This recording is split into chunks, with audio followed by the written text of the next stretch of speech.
Okay,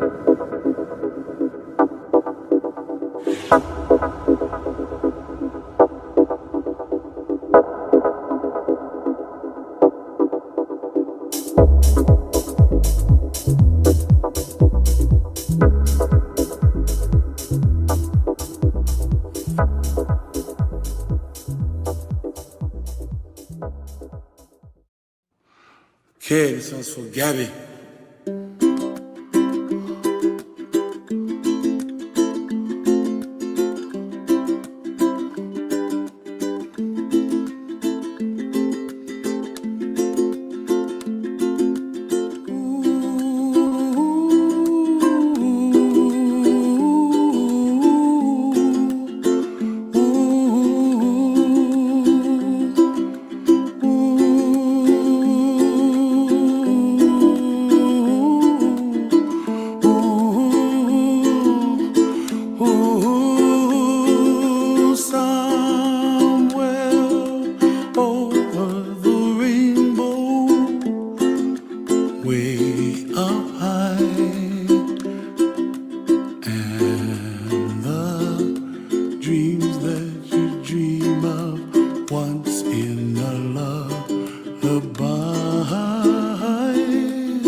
Why, oh why can't I?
And it was 5 years ago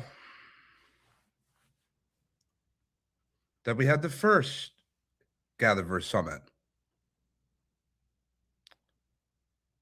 And it's 5 years ago that groups of women and men from around the world assembled,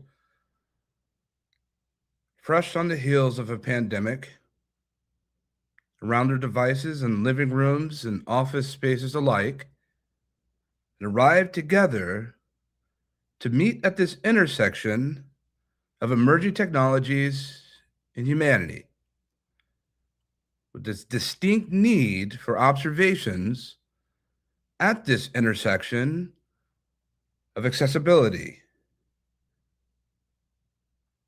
education, community development, equality, safety and privacy, wellness, ethics, care, compassion, and more.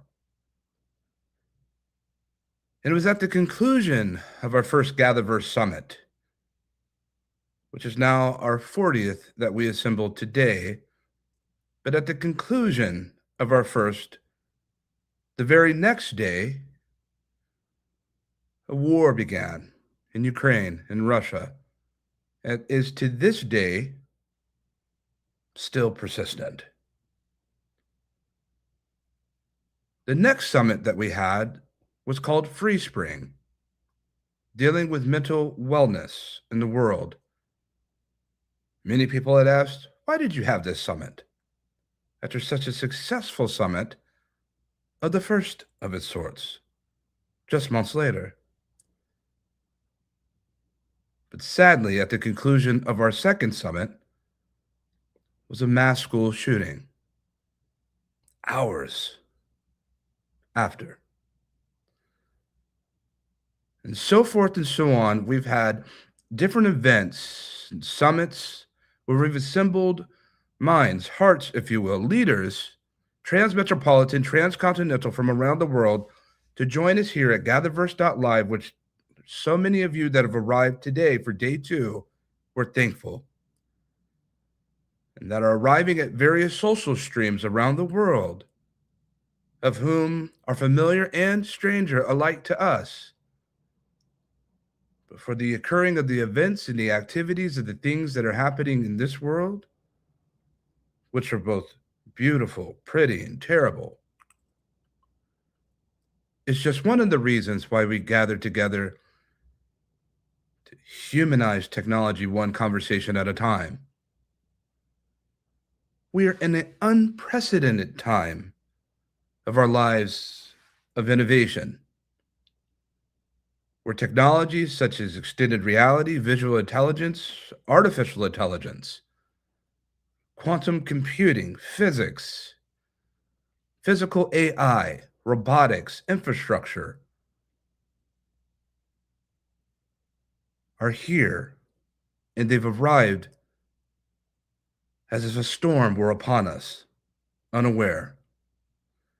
Even with what we have known about artificial intelligence, even with the benchmark standards of Alan Turing and the Turing test, even with all the documentation, educational platforms, institutions, organizations, private, public sector, preparing for such arrival, we have now entered into the 4th year of ongoing of this so-called boom, and we now realize that we have been vastly unprepared, that we are in a transitionary period, phase, when it comes to such innovations, just as we've seen in the times from the agrarian age to industrial age 1 of steam, from steam to electricity, to the prototypical generation, to the information age, as we discussed yesterday, into the applications renaissance, and now hard pressed firm into the age of compute.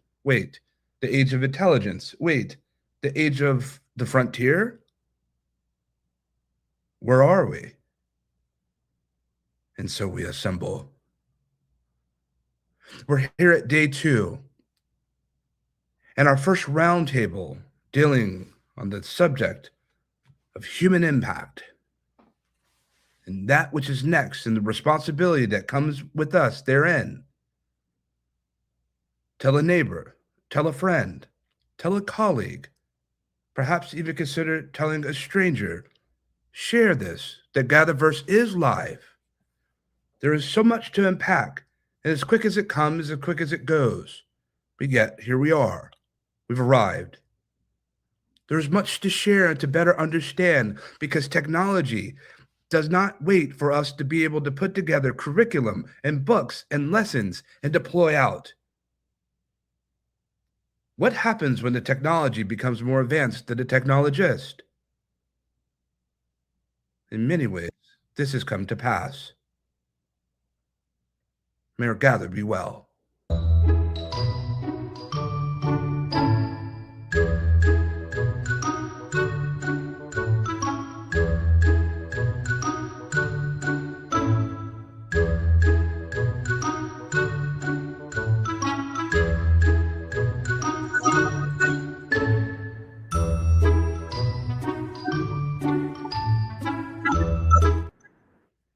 And once again, it's great to meet and see each of you that are present joined us together.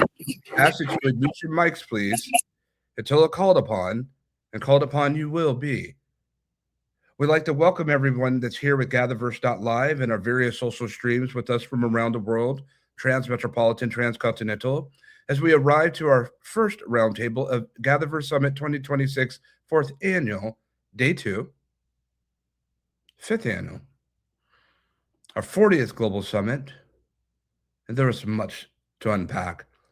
And as much as we have covered over the years when it comes to GatherVerse, we've barely scratched the surface, if you will. And today is no exception. We've assembled different experts from not only across this country I find myself in, but from various places and destinations globally, to be able to sojourn with us on the discussion of human impact and the next responsibilities of innovation. Speakers, what I'll do is I'll call upon you. And I want you to please state who you are, what you are presently doing briefly, and what inspired you to be here briefly, as we have much to unpack. And Malvika, we'll begin with you. Welcome. Thank you. It's great to be here with you all today. I'm Malvika Jetmalani. I'm based in Chicago. I'm the founder of Atvis Group, which is a human capital advisory firm driven by the core belief that to win in the marketplace, businesses must first win in the workplace. I'm also the founder of Women Shaping AI, which is a community where women come together to learn about AI together. And what inspired me to be here today is my work is at the intersection of AI and people and culture. And I speak and write about responsible AI and ethical AI, and this is a topic I'm very passionate about. So thank you for having me. Thank you, Malvika. Welcome back. And we appreciate the work that you're engaged in. Very necessary. Kuldeep, we're happy to see you again. Hello, everyone. I'm Kuldeep Singh and principal engineer at ThoughtWorks, and working in emerging technologies and innovation is the key in my group. So we do take care like why really certain innovation is needed. Before actually we're thinking what to do, we always also think why it should be done, what's the impact, how it really impact the community, what are the signals we should really think from humanity perspective, how responsibly we can really innovate so that innovation doesn't lead us to just being fragile. It is about how to thrive in future. So, and what inspired you to be here, Kuldeep? Yeah, so to share a few of the learnings which we have. So there are so many things which innovation we stop, what are the stop criteria, what are the continued criteria, probably somewhere I'll be sharing to the group. We greet you. Thank you. Key Jones. Hi, everyone. It's a pleasure to be here again, as always. My name is Key Jones, and I am the founder and the CEO of an organization called Reset. And at Reset, I help individuals overcome and defeat trauma. But the reason what inspired me to be here today is because the everyday work, besides what I do in mental health and education, it actually sits at the intersection of responsible and ethical AI. So that's what prompted me to be here every day and every time I'm on these stages. Ms. Thank Key you, Jones, everyone. good to have you again, and thank you so much. Paige. Hello. Thank you, Christopher. And it's a delight to join this brilliant team. I'm Paige Dansinger, currently the director of the XR Women Museum. I'm also the founder of Better World Museum and a new entity called Hack the Block, where I work here in the Twin Cities in Minneapolis and St. Paul, Minnesota, to create neighborhood hackathons to engage young people to use AI and game design to create the worlds that they want to live in so that they have ownership of where they live instead of just exist in it powerlessly. So I am happy to be here. I use AI every day, and there's constant contradictions for me, as well as I'm sure others within utilizing it and growing it. So. Paige, thank you so much, and for the community service work that you've been engaged in the Twin Cities and globally for years. The work matters. Shout out to Minnesota. Shout out to the Twin Cities. It tends to get a bad rap. It's a wonderful place to be. Quite beautiful this time of year. Mary, please. Hi, Christopher. Hi, everyone. I am excited to be here, and I am Mary Wawiru. I am the lead trainer and founder at AI Literacy Hub. And what inspired me to be here today is I work at the intersection of AI and people. I train professionals on how to, and students on how to use AI to get ahead in this age. And I have been recently working on a research on how AI is affecting mental health, especially for the youth. And looking at what I have so far and whatever we are gathering, I am excited to be here today to also speak on the human impact that AI has to youth, women, and professionals globally. Thank you, Mary. We're happy to see you once again, and the work that you're doing is outstanding. As I often say, audience, that technologists are in desperate need to become educators this day. And as much as we want to innovate products and platforms and protocols, and we will hyperscale and we'll innovate, taking these wild and strange and very foreign but familiar tools, we will build as we must, as a necessity, if you will. And I look forward to getting to that today. But nothing speaks almost greater when it comes to education for a technologist under the banner of education to give back that which was given unto them. Thank you, Mary. We welcome you. And Roundtable, we're preparing to be able to take off. We have a lot of ground to cover, if you will, and we're going for liftoff. And there's going to be questions that are going to be asked, not just of what you see presented before you, and there will be follow-ups, and it sometimes fireside, rapid succession type feel. Shall we begin? Malvika, I sit here and I think about, to the spirit, if you will, of this conversation, that next responsibilities of innovation, human impact. I want us to be able to prepare the audience for what it is from each lens perspective, and we'll go in a different rotation, but we'll kick off with you, Malvika. I want to know from you, when we talk about this human impact, we talk about the next responsibilities of innovation. Artificial intelligence is here. Multi-headed agentic systems are here. Different various protocols, they're here. Okay, so now what? What is the given line of responsibility when most of the world is desperately attempting to be able to understand the magnitude and fathom, rather, the impact that which has arrived to our doorsteps that wasn't even this close, what it just seems weeks ago, and with this technology being updated daily, sometimes multiple times throughout the day? How do we find this line of responsibility, and what does that mean to Malvika?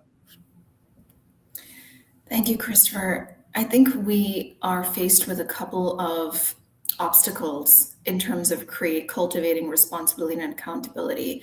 One is you mentioned in your opening technology surpassing the intellect of the technologist. I think we may already be there, or we're certainly heading there.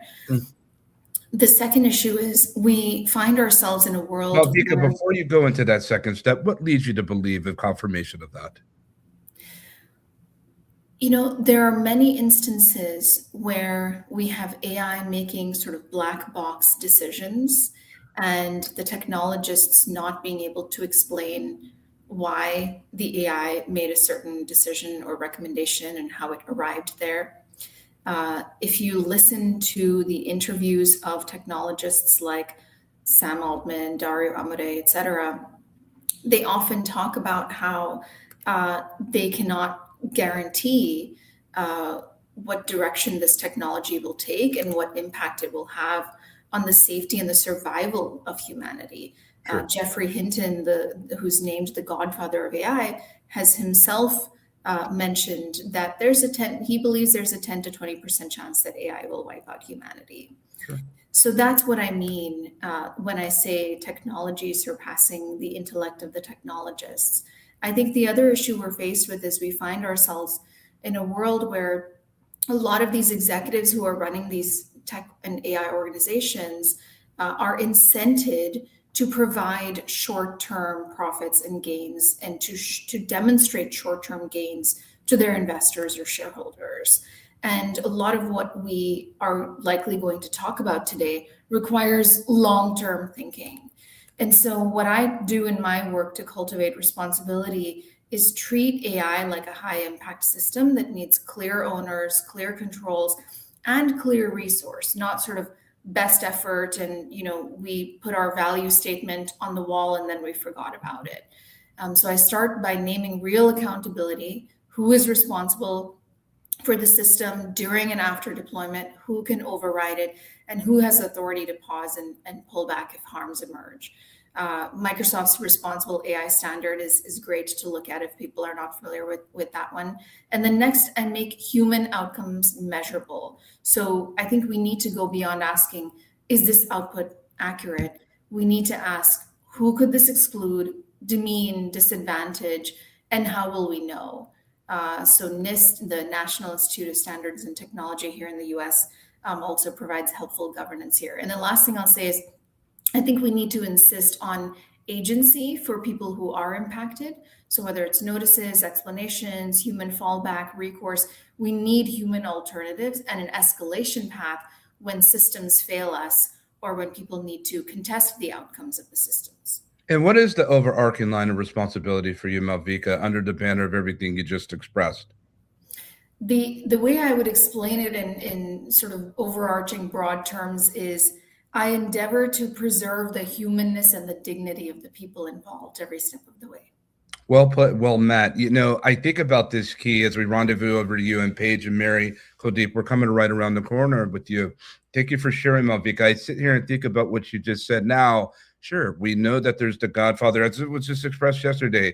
There's several godfathers, whether it's Geoffrey Hinton or whether you're dealing with Yann LeCun or the godmother of AI, Fei-Fei Li. And it's so striking, Key, to me that we brought this up yesterday in rather engaging and vigorous roundtable discussion that even with all of them sitting on stage in a particular forum that happened a couple months ago, receiving a well-due award, as I sat there and stared at each of them and Jensen Huang and others that were present, I realized that they don't even agree with one another.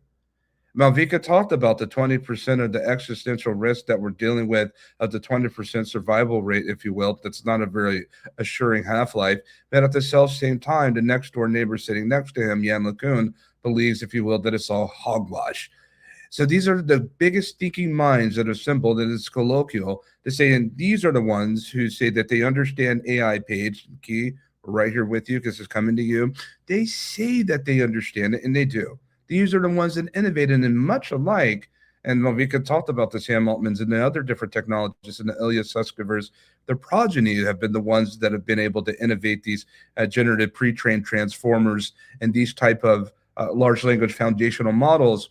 And the reality is that I'm under the banner that one of them is right, one of them is wrong. Sure, two things can be true at the same time, or we may have the third understanding that they don't know. Here's the question that I have with you, Key. If they are at contrast with one another, and we're all using this technology in such a way that is democratized and accessed in our living rooms and in the palms of our hands, what is the linear, what is the responsibility that you feel that's given, as opposing for the world to wait for the words of the godfathers and godmothers of this world? What is the impact, and what is it that we have inherited simply by adopting these applied sciences and technologies, Key? That's a great question. I love it. And as you said, as we can all see, even the godfathers can't 100% agree on what's being said and what's being done. So for me, responsibility starts with one thing, and that's mindset. As we all can see, innovation is not neutral. So every tool that we build actually shapes behavior. It also influences identity, and it shifts that power too. So as leaders, we need to cultivate that responsibility by refusing to separate that technical excellence from human consequence. So you embed the ethical reflection into product meetings, let's say, the same way that you embed performance into metrics. So you ask yourself, like, who benefits? Who benefits from this? As Malvika said, like, who might be harmed? Who's actually missing from these rooms? And then you make someone accountable for those answers. So if no one owns impact, then what happens to that impact? It's going to get ignored, right? Anybody have any input on what I just said? I have a question for you as a follow-up. We hear the words and expressions, or I'll say that and deduce it down, that I hear about technical excellence. Define that for me, please. Technical excellence is when we all come back and have the answers to all the technical questions that's being thrown out there. Now, we may not have 100% answer what someone wants to hear. Again, like we just spoke about the godfathers. Some things they could agree on, and some things they can't. But that's life. That's going to happen. And what is the role of the responsibility that you feel is overarching in the work that you're doing, similar to what Malvika shared with us, Key? At the end of the day, to me, the responsibility, as I stated earlier, all starts with mindset. Thank you for sharing. You're very welcome. We'll be back with you in just after these few messages. I think about this page, mindset. I think about the ethical responsibility that Malvika and others in this world that have inherited, given that they're technologists. And we become leaders in some ways, those that have been familiar with these technologies, these emerging technologies. In many ways, there's been a price to sacrifice to pay for inheriting these technologies. And as much as we feel that everyone around this page is using artificial intelligence, that couldn't be anywhere further from the truth in terms of understanding artificial intelligence. As I express, what happens when the technologists say, or what happens when the technology becomes more advanced than the technologists? And in many ways, this has come to pass, as Malvika has reiterated. And I think about this excellence, this technical excellence. I think about the work that you find yourself on when it comes to visual intelligence. Because listen, the idea that we're just going to continue to type on screens, touch desktop, tablet, and laptops, and interact with these machines in language, if you will, that's not anywhere close to the intent of the type of technology that we're about to see. But when the things that we've been interacting with these past several years begin to have some type of anthropomorphized body, as many people attempt to be able to put them in, when they begin to have anatomical structure, when they begin to have facial expressions, when they begin to extend this concatenative or what we call parametric synthesis, speech, they can see you, you can see them. When they begin to assume your disposition and they turn around through self-aware or beyond theory of mind, they turn around to believe that they themselves have their own disposition. Then it gets real. And Paige, you've been engaged in this type of visual intelligence for years. This isn't necessarily new, but it will be a sense of new in terms of human factor cognitive understanding and relatability when it comes to perception. Paige, what is your responsibility when it comes to preparing to the world of this next step of innovation? Thank you for this question. I often work on that, preparing for the world, the large scope of global teaching women around the world how to utilize AI to build worlds. Like our Remix Reef initiative, it just won the inaugural community hack for the community hackathon by Reality Hack at MIT. We taught women all around the world to create an open source library and build a lunar coral reef that will go to the moon. So exciting. But at the same time, hyper locally, I cannot go to the grocery store without the current fear of following the wrong car, a federalized agent here who is occupying our city. And when they take a photo of someone, well, actually I'm wearing like anti-AI like wear right now. I actually, since this occupation in my city may come to your city too, of federal agents who are using AI for facial, fingerprint, and identity recognition, and then literally following people from their grocery store to waiting for them at their homes. And I'm used to working with creative people or brilliant people who have been in immersive technology for years, but all of a sudden there's thousands of newly employed people with AI technology and making decisions that can rip communities, families, and lives apart. So I think about these implications on a daily hyperlocal level right now, and consider how safety, identity, agency, and as Malvika had talked about a little bit about that human fail-safe when something, when the computer is wrong, when AI is wrong, when even the idiot behind that camera holding AI is wrong, or the system is inherently lawless. And is it within this lawlessness, Paige? And congratulations to your MIT hackathon win. A shout out to hackathons from around the world coming from Hacker Tribe.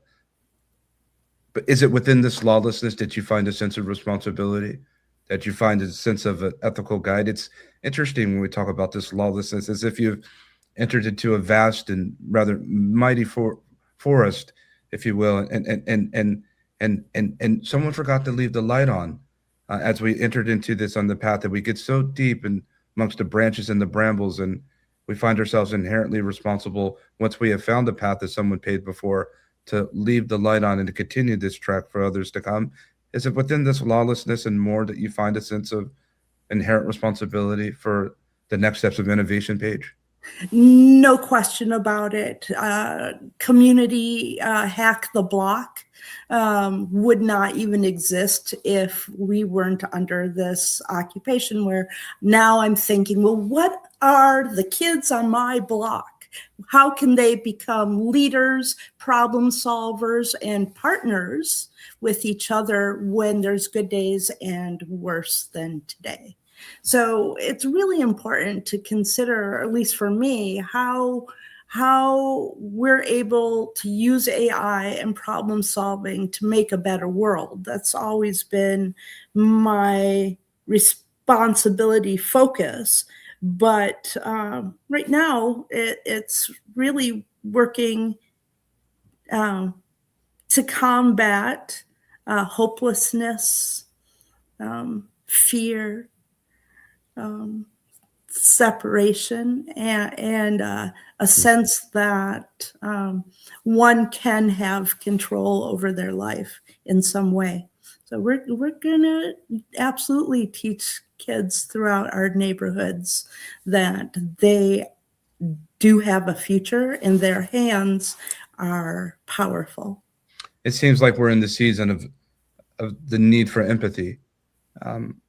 We as technologists and those that work in business, we each have different perspectives, whether more from a creative flair, if you will, from the liberal arts, or from a sense of deep tech, or none of the above. We each have different perspective called deep. And then Mary, we're coming to you next. But we all have a sense of deep perspective. And it seems to me we can be, and I'm guilty of this, be so siloed in this vertical I find myself in, without understanding that these technologies that I'm so familiar with, and at times unfamiliar with, these things are strange and foreign and alien to others. And these are also highly disruptive, Cold Deep. And they have taken and have already disrupted lives. And sometimes, as one of my elders have said, sometimes things don't matter until it comes knocking on your front door. Mm-hmm. So I find myself, as I listen to you, Paige, I don't know what it's like to be in Minnesota today. I'm here in Silicon Valley. I don't know what that's like. I know what it's like here and elsewhere, places I've visited, Key, but I don't know what it's like to be in the state of condition that you find yourself in. But I'm so thankful that you have found an opportunity and have found yourself being an educator and teacher with all the things that I know that you could be doing right now. I'm left with a grain of inspiration called deep responsibility, ethical guidance. We talk about the metaverse. We talk about spatial intelligence, spatial computing, that these emerging technologies and sciences will marry and pair up, and at some point on a amorphous scale become things that none of us have had documented, and they will evolve through technological convergence of things that in some are very novel yet demonstrated before our eyes. We are seeing technology that we have either read or wrote about in books or in articles and journals, and saying that these things are to come, and they are here. The thing is, a lot of this technology, it wasn't supposed to be here until 10, 20, and 30 years from now. Yet, here we are. What are your thoughts on this, Kuldeep? Yeah, so technology, like it's like evolution. Evolutions never stop. Be it doesn't matter how it actually went through. It takes multiple steps to really get into the right fit, and it is responsibility of multiple side, like collective responsibility of various parties, like not just one organization, not just one set of people can do all the thing. And looking at the fast paced technology is leading, it is now even bigger responsibility of collective, like academia need to come together, government agencies, people need to come together to really define a collective system, collective action plan. So keeping that thing, at least I can share what I've been doing in my organizations. So we have been building software, for example, from years now, and it may be now AI would be start doing that. But the key thing is like how really you measure your software, how much carbon it is producing.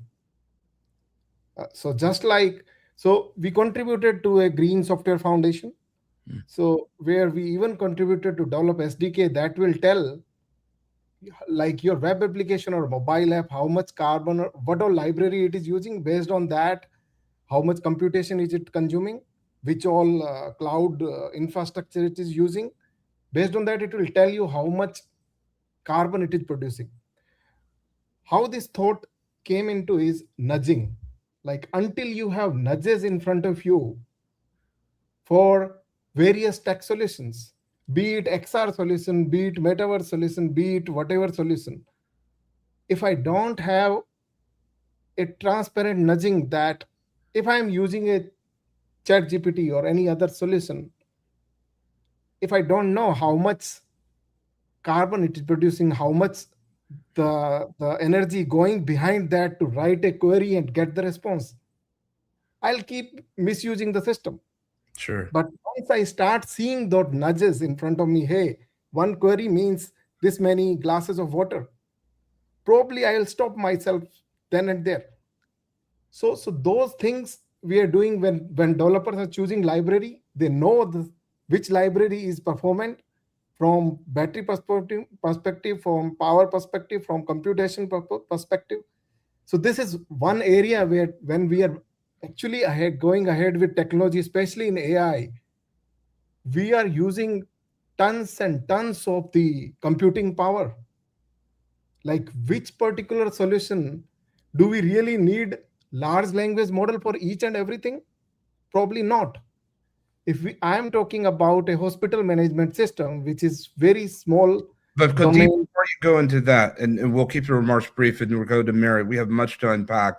It's very fascinating that you talk about the things that happen per prompt, per inference, per post-impact inference, what happens. And I find that very interesting that what if it were to be made transparent? Because it seems to me that thematically this leads into the vestiges of trust itself with a sense of transparency to be able to better appreciate just what happens when we use GPT or we use Claude Code or Vibe Code.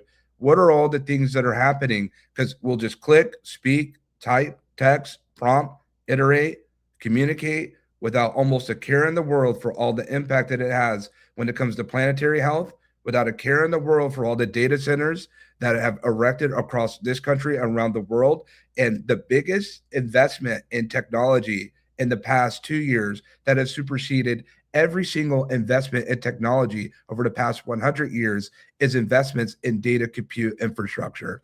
And they've barely just begun. When kilowatts start to be able to form around the world to be able to power this technology, and we see that other families are impacted with these data centers and their own communities when the cost of their billing goes up, when their environment has been disrupted because we're creating energy infrastructure that's never existed before, even the type of energy infrastructure. What does that mean, Kuldeep? Let's bring this home. Let's not dance around this. This is GatherVerse. What does that mean to you in the mission? And what is your singular line of responsibility? Briefly, sir. Yeah, so I am on vision to actually define all the nudges, like whichever API, whichever system query, be it whatever system I use to build a solution, it will give me rating, the sustainability rating. Every solution should have sustainability rating. So that's my vision. Like once people know that just like health rating on a food package, same thing, every product we are talking, that should have some kind of rating, which is eventually, I submitted one proposal to the ITU-T standard. Sure. They have accepted one of my standard where it's a working item for next 3 years. Congratulations. People work on defining that standard, but these type of effort need to come more. That's my vision. And it needs to come more. We'll get back to you, Kuldeep and Malvika. You're right around the corner. Mary, we're up hard pressed against what it is that we're about to unpack with you. It needs to move faster as well. I mean, listen, this is, and I say this to all different types of organizations and all of you leaders that are out there that are building frameworks and manifestos. This is not the season for only building frameworks and manifestos and sticking our finger in the face of Meta and Google and telling them how we feel about their technology. You have every opportunity right now to innovate with these tools, and you still want to tell big tech? I'm surrounded by big tech. I'm 2 minutes away from LinkedIn. I'm 2 minutes away from Google. Apple is over my shoulder, and so is NVIDIA.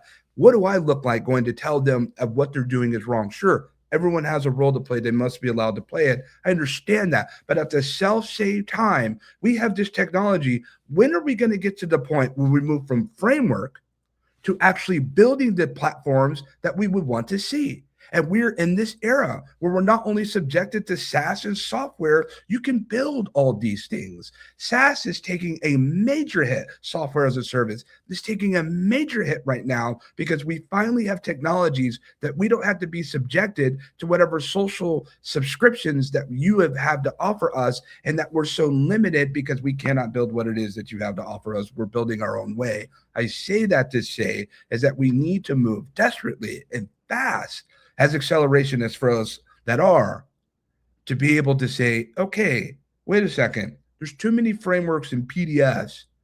When are we going to build and innovate the things that are buried in these pages? This has been the problem, especially when it comes to the ethical and governance and AI governance community that I see. That is a critique. And Mary, you are tasked with the burden. You are tasked with the burden to take all of this technology and to be able to guide and teach those, because AI literacy is an existential crisis right now. And it may not impact anybody that speaks at GatherVerse today, but it's so anyhow. How do you take the culmination of the things and the magnitude of what's been presented when it comes to technology on a daily basis? And how do you prepare the lessons to be able to teach those who you teach? Where do you start and where do you begin? And what is your overarching line of responsibility with these steps therein? Thank you so much, Christopher.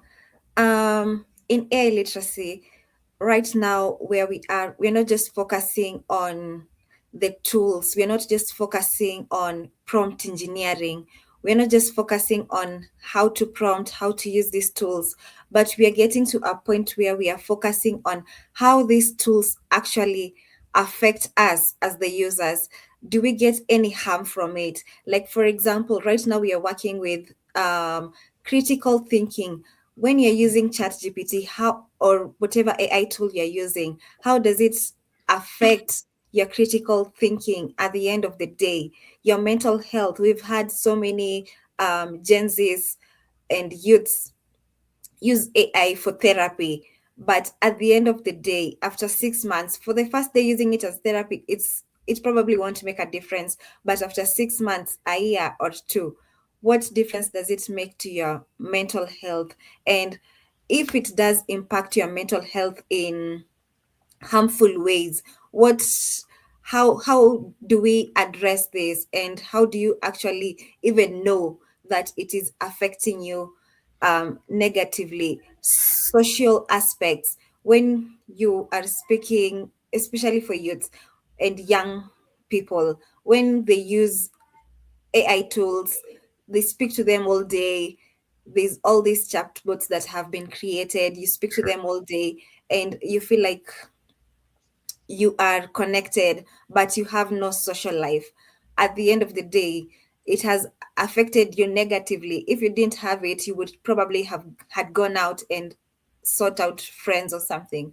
But it is affecting you right now. How do we acknowledge this, and how do we address this? This is a research that is ongoing, and I am partnering here in Kenya with mental health professionals, social workers, and also we are working towards working with OpenAI so that we can look into how ChatGPT is affecting youths, and also what can they do to ensure that responsibility from their end, but also we as users, we as the consumers of these tools, what should we do to ensure that we are keeping our mental health safe? We are ensuring that our critical thinking, when we're using these tools, we are actually improving ourselves and not the other way around. There's also the issue of the Ray-Ban glasses. As Paige had talked about, and Paige, I commend you for the anti-AI. I'd love to explore more about it. Yeah, and also that is an issue here in Kenya. We've had an issue in the past month where some guy was using the Ray-Ban glasses to record people in public and post these videos and stuff like that. And you see, this is a harm that probably Meta or the producers of such classes did not oversee when they were creating this. So what is the responsibility of the government, and also we as users, and also for them as the developers of these technologies? Thank you, Mary. And Poa, Mojo and Misho, I have another question for you, for beautiful Nairobi. You know, we saw, and I don't want what Mary just said understated by any of us, even my own self. The mental health and the capacity is dramatically important. There was a 60 Minutes program that came up last year, featured specifically within beautiful Nairobi, Kenya. And the workers were tasked and charged by third-party organizations working with big tech to vet and to create safeguards, and they were exposed to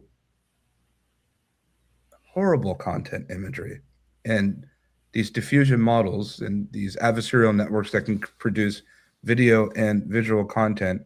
And they made a wage of $2 an hour for being able to go in there and to put safeguards and to help to be able to stare and to present, and for us as end users to enjoy a much more refined platform ever before it reaches our laptops and our devices. And that they are using different people in different continents around the world. And if that isn't technical injustice, I don't know what is. And what are we doing for these people to post social impact when it comes to mental wellness? Mary, I must ask, GatherVerse, we must ask, what inspired you to take this path? There's so many roads right now with AI being taken, which is fine in pursuit, but why mental wellness out of this reservoir of options? Mental wellness. Why mental wellness? First of all, because mental wellness is at the core of everything we do. If you are not stable, if you're not safe mentally, there's nothing you would do. Like for that case that you're talking about, most of these individuals, their families got broken because of the images that they were exposed to. Their mental health, even with therapy, even with all the things that they've been doing right now, they still can't go back to the person they were before they were put to this. So mental wellness is at the core of everything we do. And also because these AI tools, they come out, and for we, especially as Kenyans, we are curious people. We will go out, we will do the work, we will check out the tools, we will use them, but at what cost? Sure. At what cost? That is the main question that I'm trying to ask, to answer. At what cost? At what cost? And I think about this and I see the title on Malvika of Women Shaping AI. We're coming off the hills. Thank you, Mary. And Key will be back to you in just a moment, right around the corner. Promise. Yeah, I think about this, Malvika, the inherent responsibility that you've chosen for yourself, if you will, when it comes to Women Shaping AI. That's a heavy title, as it should be. It's impactful, and it doesn't go unrecognized here in GatherVerse, home of the Superhero Engine, our She Summit, which we just had our 4th annual very successful She Summit. And we have a Women's Health Summit coming up in about 2 weeks, everyone. The reason that I'm highlighting and pointing this out, Malvika, is because, listen, we're all technologists. We want to earn a buck. We're just as interested in a buck as the next person. We want to be able to monetize and scale. We like to build platforms. But has anyone ever considered the sacrifice of Mary, the sacrifice of Key, Paige, Kuldeep? Has anyone ever considered why we even have Women Shaping AI in the first place? I think about the magnitude of where we're headed when it comes to all these models that have been developed and deployed in the world. Some 300 new models almost per day that are being deployed in this world, of over, in a study that we're doing at Just Verify, over 1,900,000 AI models in the world and counting have arrived to our doorstep, not to mention the different various agentic systems that stem from these models. But I sit there and I think about the magnitude as we find ourselves entering into this era of hyperscale, whatever's built will be built.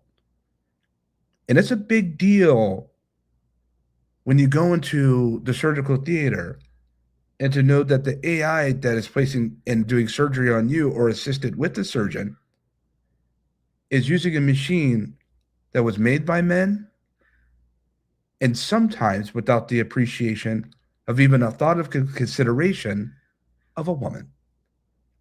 The reason that I bring this up, and I stand fervent on this, is technology needs more of an inclusive culture when it comes to innovators to bring better foundation and better technology. And I see this era of responsibility that you've inherited. Malvika, we'd be remiss in not bringing up what inspired you to be able to have such a group forum, as we wish and hope for your great success in your endeavor. Please share with us. Thank you so much, Christopher, for bringing that up. You know, I always say this, in an ideal world, we don't need women shaping AI because we have people from diverse backgrounds at the decision-making tables helping to develop and deploy these technologies. But unfortunately, that's not the world we find ourselves in. So what inspired me to create Women Shaping AI is a few years ago when I started down my own journey of educating myself on all things AI, I realized very quickly that, as with everything, there's a gender gap in AI too. There's been multiple studies that have shown that women are a lot less likely to use AI in the workplace compared to men. Women tend to have more concerns about the societal and human impact of AI. But unfortunately, what that means is often women get left behind in terms of upskilling and reskilling and future-proofing their careers, if you will. And this is not just an issue of women are not using AI enough. We also have a pipeline issue. Women are not going to AI training programs. Women only make up 28% of the enrollments in global AI training programs, which is very problematic from a future perspective in terms of getting women ready to navigate this era of AI. And what's even more problematic is if you look at the professions that are going to be most vulnerable to displacement, i.e. things like clerical, administrative, secretarial type work, women make up something like 94% of that workforce. And that's just, we're talking about the workplace. But if you take the lens of looking at the world just societally, holistically, then we come back to the things that Mary was talking about, things like, you know, AI companionship, people being able to take videos and images of women without their consent, AI companion girlfriends being created, where we are teaching an entire generation of men to dehumanize women for sport, because we are teaching them that a healthy relationship, a good relationship, is one where a woman does not draw boundaries. She does not say no. That's how these AI girlfriends and companions are designed. And so I think if we continue to create that world, not only do we exacerbate the loneliness crisis, but we create a world where we further dehumanize women. And I do not want to see us leave half the population behind in yet another technological revolution. So that's why I started Women Shaping AI. And thank you for your heartfelt work with the need for shaping women in AI. And I do long for the day. I think most of us will agree that there will be never a need for such organizations for a diverse culture because the situation has been solved and has been addressed. And audit me. I mean, think about it. With the incredible technology key that we're innovating daily, with all the billions and trillions of dollars that goes into this investment, why are we still stuck in this rut? This must be addressed because it's not us that are mostly impacted. All of us here clearly have lived some life. But our children, if you have them, or our nieces and nephews, the younger ones, they inherit what we innovate today. And Paige, I know you know that all too well. The key, as I think about this, as you yourself are a technologist, a leader, especially in the southern states, what is this responsibility that you have, not only as a woman, but as Key Jones, with what it is that we're building, with that which is emerging? And how do you find yourself keeping pace in order to be able to translate this into the others that you guide in the world? Don't get me wrong, it could be quite exhausting at times trying to keep up with all the technology. But to make a long story short, in this world that we living in, the only and best and great thing that we can do is lead by example. You know, and as parents, as grandparents, as aunts, as uncles, and as our elders would say, do what you want others to do. You are to always lead by example. That's pretty much how I could put that in a nutshell. If you don't want the youth doing what they're not supposed to be doing, then you don't do it either. Be very mindful of what you post. Be very mindful of what you do, because guess what? One thing for certain, they are watching. They are watching everything that we do. That's right. Trust a plus, they're watching. So lead by example at all times in everything that we do, especially with this technology. You know it can cause harm, don't do it. Just because it moves fast and is robust and you want to get it done, don't do it. We need to also be ethical in everything that we do as technologists. Lead by example, guys. Thank you, Key. You're very welcome. We're much obliged for your assertion and for your candid disposition. It's always welcome here at GatherVerse. Thank you. Kuldeep, you're welcome. Kuldeep, how can we support you?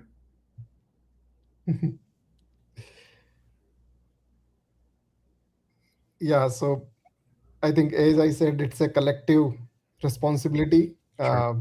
It's very hard for any innovators or any other, just the organization, to really keep up innovating, as well as keeping all the considerations of sustainability and everything intact. Because the moment you restrict your innovation stops restricting itself. So I think innovation we can't really restrict. The way AI going, the way all the innovation happening, it still continue going that. But where to take it, probably more education around it, more awareness.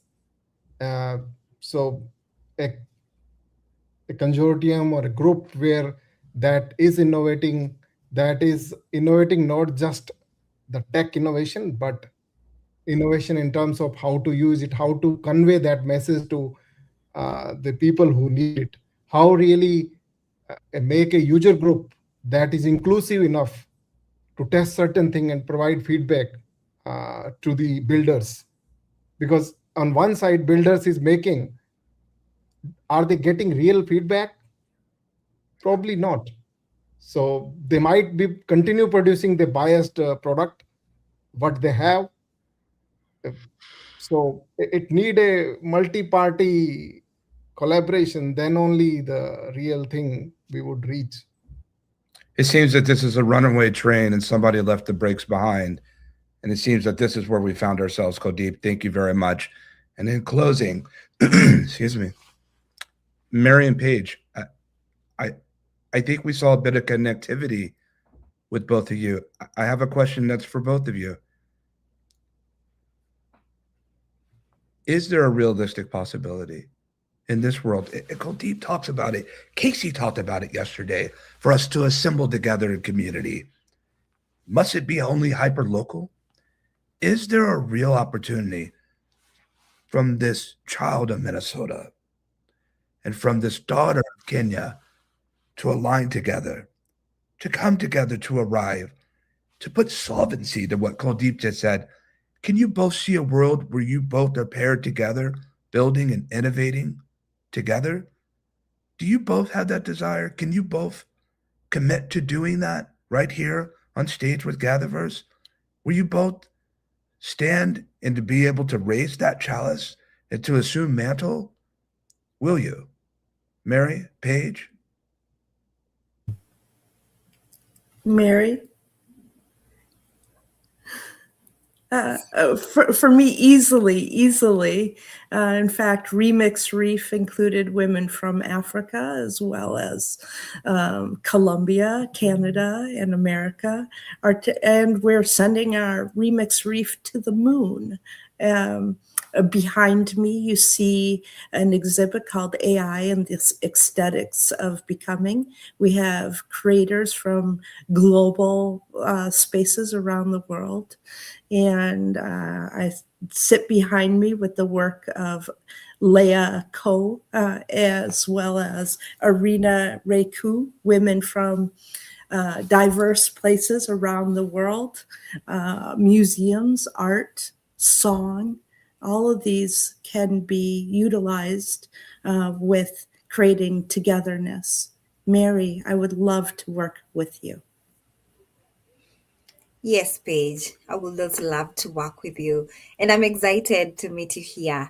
And also, I believe in the power of collaboration.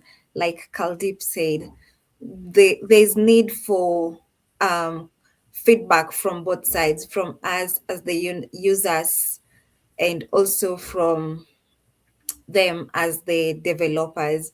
And I am really excited to collaborate with you, Paige. Beautiful.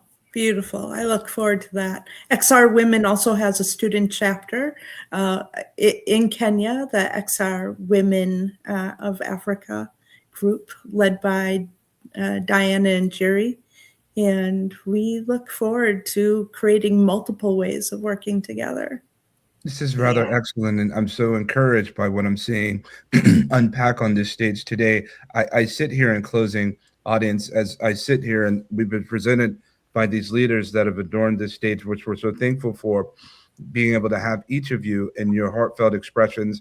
I sit here and look at this opportunities that's presented with Mary and Paige. I also see encouragement for Mary, Paige, and Key to be able to support, and for Malvika to collaborate together for Women Shaping AI, because this I do know, each of these women leaders that are here on stage, great potential, and in their own work that I have the benefit of seeing, some for years, real impact. And Kuldeep, your consideration and the desire for people to arrive together, my friend, it's happening before your very eyes, and know that it's being assembled in each of you. You have a home here at GatherVerse. And for this moment, our GatherVerse well. Joining me on stage briefly before his roundtable discussion, Russell Bundy, to be able to have a little bit more insight on how we make these realities become possible. The best to each of you. Audience, follow them, join them, rock with them, explore with them. And for our next roundtable, may our gather be well.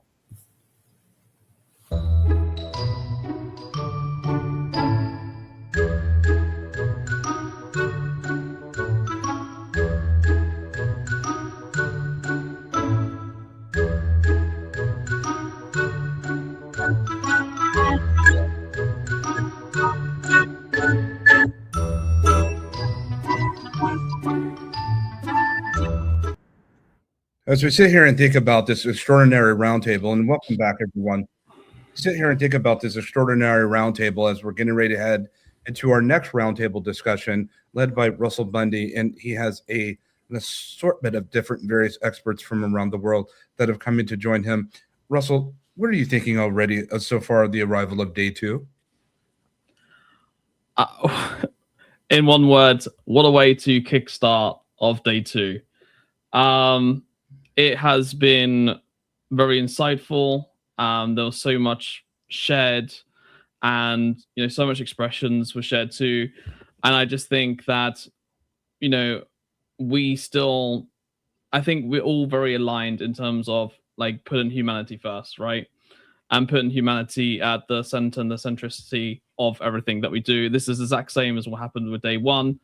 And I think that there was even like the women shaping AI, that was such an interesting insight as well, because I think it has to have, I think, like from different cultures, from different backgrounds, from different places, etc., all of that should be incorporated within AI.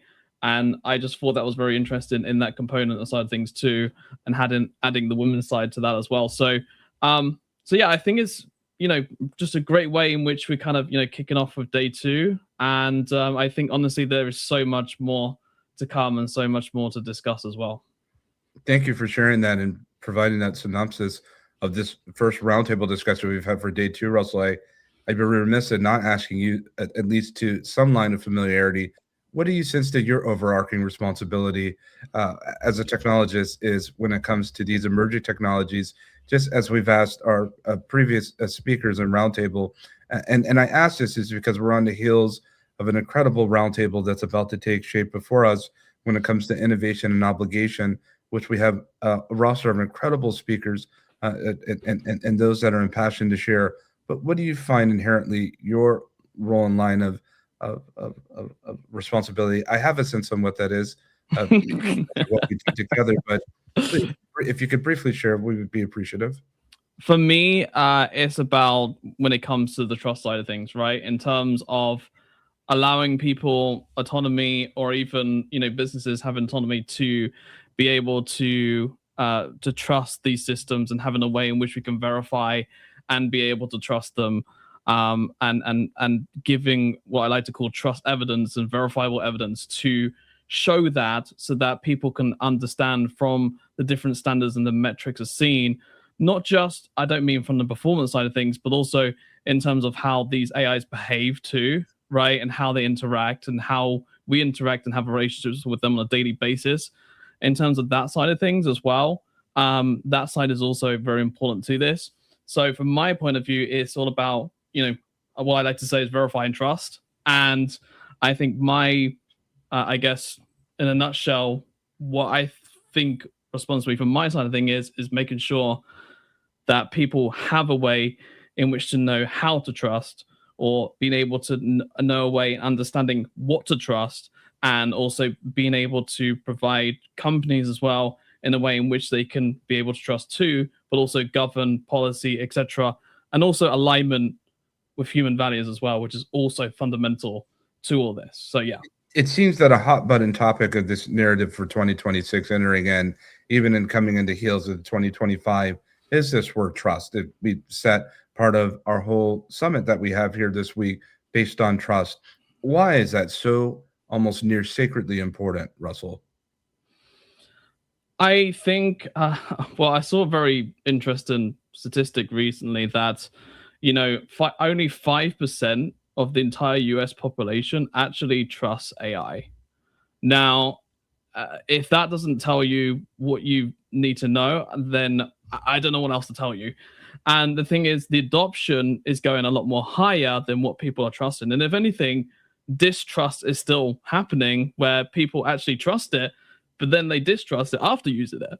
So the point what I'm getting at is, why is this whole trust pandemic thing happening? For a multitude of reasons. One, people don't know what's happening with their data and where they're putting things, etc.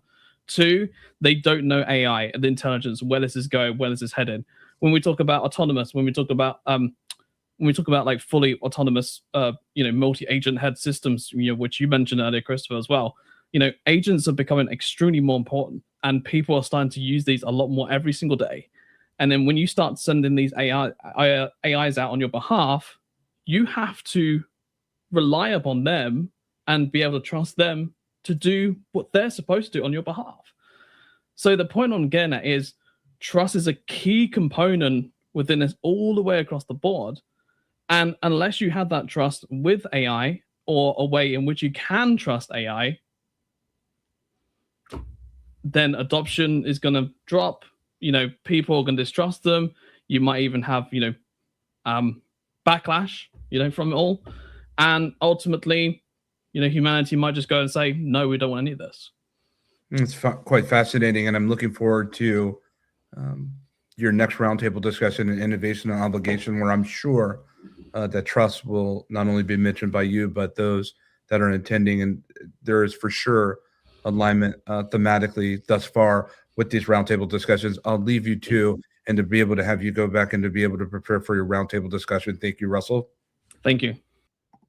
Yeah, I sit here and as I just heard this roundtable discussion that we had, ladies and gentlemen here at GatherVerse .live, and those of you that are streaming from various places around the world. And for far too long, we've been looking at these words like trust and safety and privacy and ethics. And these are feel-good things for many people.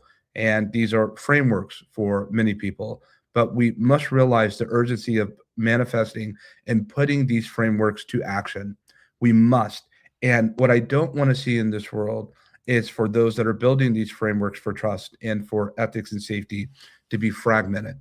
What I would like to see is for them to arrive together, as it was expressed by Kuldeep Singh, for us to be able to create a global cloud consensus, if you will.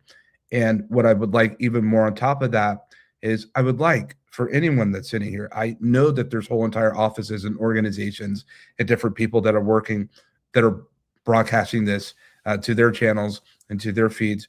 I'm speaking to you at this moment, those that have the impact to fund those that are dealing in mental wellness, that are dealing with accessibility, that are dealing with safety and privacy and ethics, that have these extraordinary women leader groups in AI and more.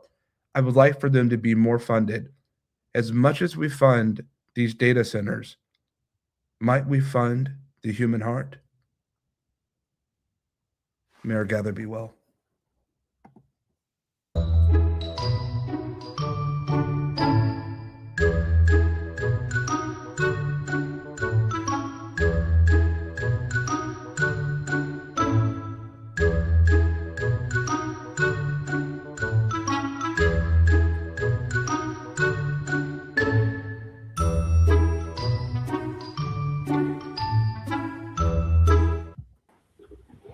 Hello and welcome to GatherVerse Summit 2026, day 2, and it's great to have each and every one of you with us. We have an amazing roundtable coming up with us. Noel, Stefan, Don, Anar, so many fantastic people. But on this roundtable discussion, we're going to be talking about innovation and obligation, the duties of those who build. This is going to be a very interesting discussion, very insightful, and I'm very excited to be having this discussion with each and every one of you. Now, panelists, if I could just ask you to make sure that you mute your microphones once you finish talking each time, just so that we don't get a feedback or disruption or anything like that. That'd be very much appreciated. And our audience, this is going to be such a, we're going to be here for the next 50 minutes or so, having so much interesting discussion about innovation and obligation. So what we're going to do is we're going to do quick introductions. We're going to go to Noen, Stefan, Serini, Don, Anar, and Kat, and then we'll get into the questions. So Noen, please introduce yourself. Thank you, Russell. Hi, everybody. I'm very happy to be with you today. Who I am is very hard question, to be fair. But what I can explain to you, it is I am a woman in tech since 20 years. I started my career in data center market. I work in industry, in airports, in buildings, so many different approach and sectors. Now I have my own company, so IDO, and we support all other company, especially SME, to lead the transition. So we create with them their vision, their strategy, action plan, to be sure that we align and exist in 20 years, next 20 years. That it is our aim, because we're an emergent technology. So from low tech to deep tech. So sometimes it could be strange, but yes, this is who I am and with my team. The one, you do so much stuff. Every time I speak to you, I just seem to learn more and more about you. But anyway, thank you for joining us, the one. Stefan, great to see you once again. Please introduce yourself for those who don't know who you are. Hey, everybody. I'm Stefan Youngblood. I'm in Raleigh, North Carolina. I always like to put this out there that I have 3 kids and 5 grandkids. So I come into this place with a different angle sometimes than some founders. I run the National AI Literacy Center as well as the Black AI think tank. And we're developing HBCU.ai right now as this unbelievable interface between humans and agents. Very excited about that. And I basically help to develop ecosystems for the underserved and underrepresented community. I do this full time, all the time. And I also run a nonprofit that works with the homeless right in Raleigh, and I help to integrate technology even into that right now. So I love this part. I love being involved with this life and bringing humanity and compassion to this space. So thanks for having me here. And Stefan, it's great to see you as always. And once again, great to have you on board with us. Serini, please introduce yourself. I hope you don't mind me calling you Serini. It's just so much easier for me to say, but I will change that if you need me to. But please introduce yourself. Thanks, Russell. I was wondering from our last roundtable whether you can catch my name. This time you did it correctly. So I'm glad. Okay, yeah. Greetings, everyone. And my name is Srini. I'm director of technology portfolio at SPL Consulting. We do a lot of cloud and AI implementation across different clients. I'm passionate about technology. That's one of the reasons why I'm here, to share my ideas and also learn a lot from you. Thanks. Yeah, I mean, when we last spoke, Serena, you had so much interesting insights that you shared last time. So I'm excited to hear more from you again on what you want to share this time. Don, please introduce yourself and also welcome to GatherVerse. Hi, I'm Don Carson. I'm the Senior Art Director at Mighty Coconut. We're the producers of the very humble Walkabout Mini Golf, which is a virtual reality miniature golf game. Our little game is mini golf only on the surface. Really, the reason we created it is as an opportunity to get humans all over the world to get together and socialize within the context of a story-driven environment. My background is both in theme park design and virtual world design, and we're just making places for people to reconnect with other human beings. Absolutely, such an important part that you play there, Don, and thank you so much for being with us as well. Anar, please introduce yourself as well, and also welcome to GatherVerse. Hi everybody, it's great to be here. My name is Anar, and I'm a head of product at Polygraph AI.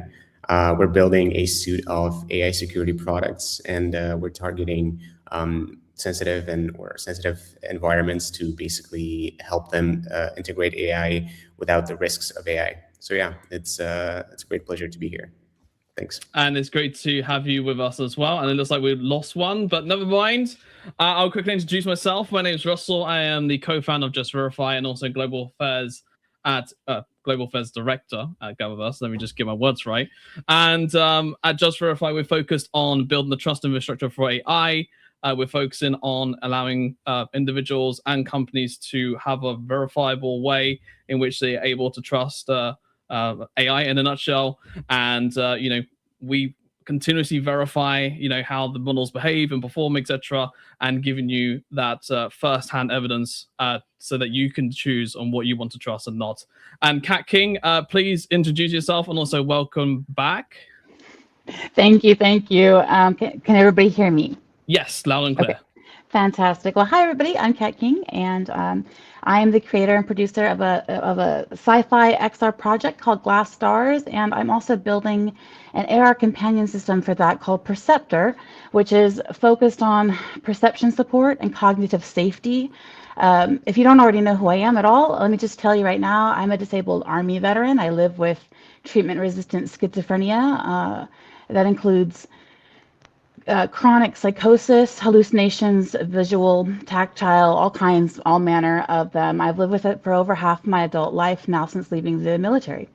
And so when we talk about trust in technology, I started off my whole life as a writer, theater, drama kid, and then I joined the Army, and it changed the way I perceive. It just shifted my whole perception of the world, of course. I was very young. So when we talk about immersive technology, I'm not speaking abstractly at all. I'm speaking of from a place of lived experience where I understand what it feels like when perception shifts without your consent. And so for me, the glass... Kat, I'm just going to jump in because we will get around to the questions and into the discussion. Don't worry. Sure. No worries. Obviously, we want to know who you are, Kat. And, by the way, I will say this. We really appreciate your service as an Army veteran and what you have done in your services in general. So we really appreciate that. And thank you for also joining us today. And we will get into those discussions. Don't worry, we'll come back around to you and we'll get into the discussion very shortly. So let's get into the first question. So question one, how do cost, infrastructure, or accessibility quietly exclude capable builders, and how can that be addressed? So, Nguyen, we'll start with yourself, since you have over 20 years of almighty experience, more than I have in my lifetime. So, please tell us, what are your thoughts on this? Yeah, so thank you. So first of all, we should define one thing: what is innovation? Because there's different approach about innovation. We have tech innovation, and including in tech innovation, we have low tech, high tech, deep tech. We have incremental or disruptive innovation. So it's not the same approach and the same thing. And then you have social innovation, process innovation. So when we discuss about obligation, first we have to know which kind of innovation we discuss. That is just to give you. Me, I am a woman in tech. Clearly, I am more about, and I know more this market about tech innovation. I will take my life, okay, as an example. So as I said, it is 20 years I am in data center market, in a UPS market at the beginning. And then energy efficiency and all things around that, and we do produce that. To be fair, it's not very easy to enter in this market when you produce some product for this market, like GPU, like servers, like that, because you have different law, national law, international law, so that it is entry barriers. Some people can be frustrated because it seems like a market very only for big company, to be fair. But in the same time, it is to secure the system. So when you discuss about trust, we have to understand norms and standards. They're not here to block everybody. It's just to be sure the system will be enough robust. And especially in data center, because in data center market, we have different tier. So tier 1, tier 2, tier 3, tier 4. It's not the same if you are in hospital, or if you're in finance market, or if you're only a small company. We don't need the same redundancy. So when you are in this market, especially, we have plenty law and norms, and you have to understand the global ecosystem. So if you want to go on this market, the first thing you have to do, it is to understand the global ecosystem of this market, because if you don't do that, you will never enter this market. So it means understand the association, understand the law in your continent, but also the law in Russia, the law in Europe, the law in China, because on your product, you have to write something and you have to make some tests. If you don't make this test, it will be never possible to sell your product on another country. So, and so I think I will give you another example. So that is my. I'm going to jump in, Nguyen, because I want to kind of realign to a bit more towards the question. I understand what you're saying. You have a very, very good point. But when we're talking about, how does the cost of infrastructure or accessibility quietly exclude the builders, and how is that addressed? I'm assuming you're getting to a point there, but I just kind of want to realign it and say towards this question. How do we answer that? How do we with the cost of infrastructure and accessibility, how do we solve that? If that makes sense. Yeah, it makes sense. So if you want to invest, it is investment, but it is a long-term investment. Okay. So it's very long-term investment. So you don't think it's not possible to imagine your ROI will be in the next 3 years when you develop a product in this kind of market. It's because it's not apps. It is physical product. Okay. So that was the point before. Okay, I understand. Yeah. So me, I produce. I launch many products. So, but physical product, and in this product we can have some software, something like that. But at the beginning, it is hardware product. So it's very specific. It's not the same approach. It's not the same business model also. And sometimes people, when they try to sell the hardware product, they don't understand the cost, especially due to hardware business, because they imagine it is the same as apps. And we do Scrum and do something. No. We are manufacturing, we have logistic, we have CCC. So the cost is very high, to be fair. No, So that makes we sense. need- That does make sense. Yeah. And give you another example with startup. So Mhm. in Europe, I met them 1 month ago. In Europe, when you launch a new product, IoT product, okay, Mhm. you have to follow a norms. It is Cyber Resilience Act, okay. Mhm. If you don't follow this regulation, it will be not possible to launch your product in Europe. Correct. So when you develop new product, when you discuss about innovation, you have to consider all aspects, not only your product. Oh yes, it's a good idea, we'll do that, and we have all of our use case. You have to integrate in your business plan all finance costs linked to the test and link the infrastructure. Correct. And It needs to be aligned when it comes to compliance for sure. yeah, it is for the compliance, and it is thanks to this compliance we have trust on the product. Correct. Kat, I want to bring this question over to you, and thank you, Noan, for sharing your thoughts there. Kat, I want to bring you on this conversation because obviously you just briefly mentioned about trust and stuff like that, but I kind of want to give you like a different question, Kat, which is, how can diversity of perspective strengthen responsible innovation from your point of view, Kat? Because you have a very unique background and a very different aspect and perspective from a lot of other people. So what are your thoughts on that, Kat? Thank you for the question.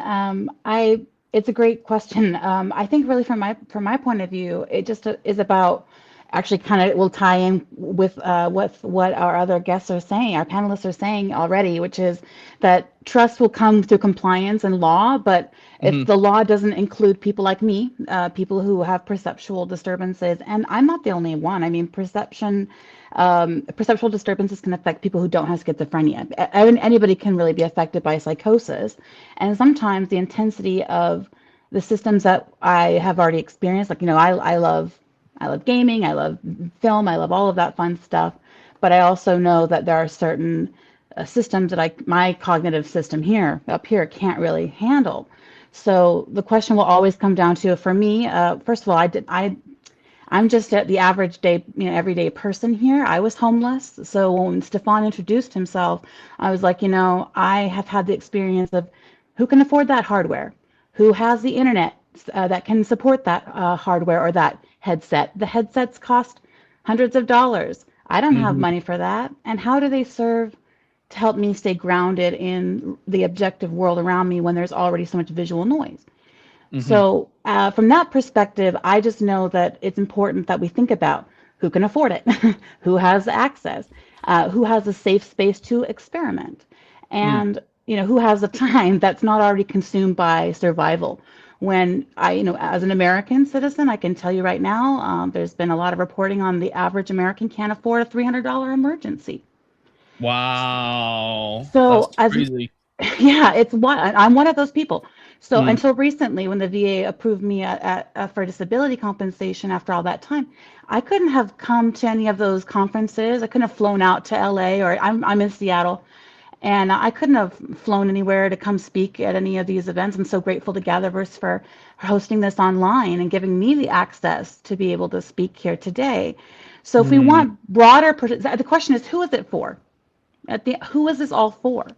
And if it is to try to reach the most people as quickly as possible, we've already failed, because so much of our technology isn't reliable. I have to use ChatGPT or LLMs to help me communicate in writing a lot of the time, but coherently.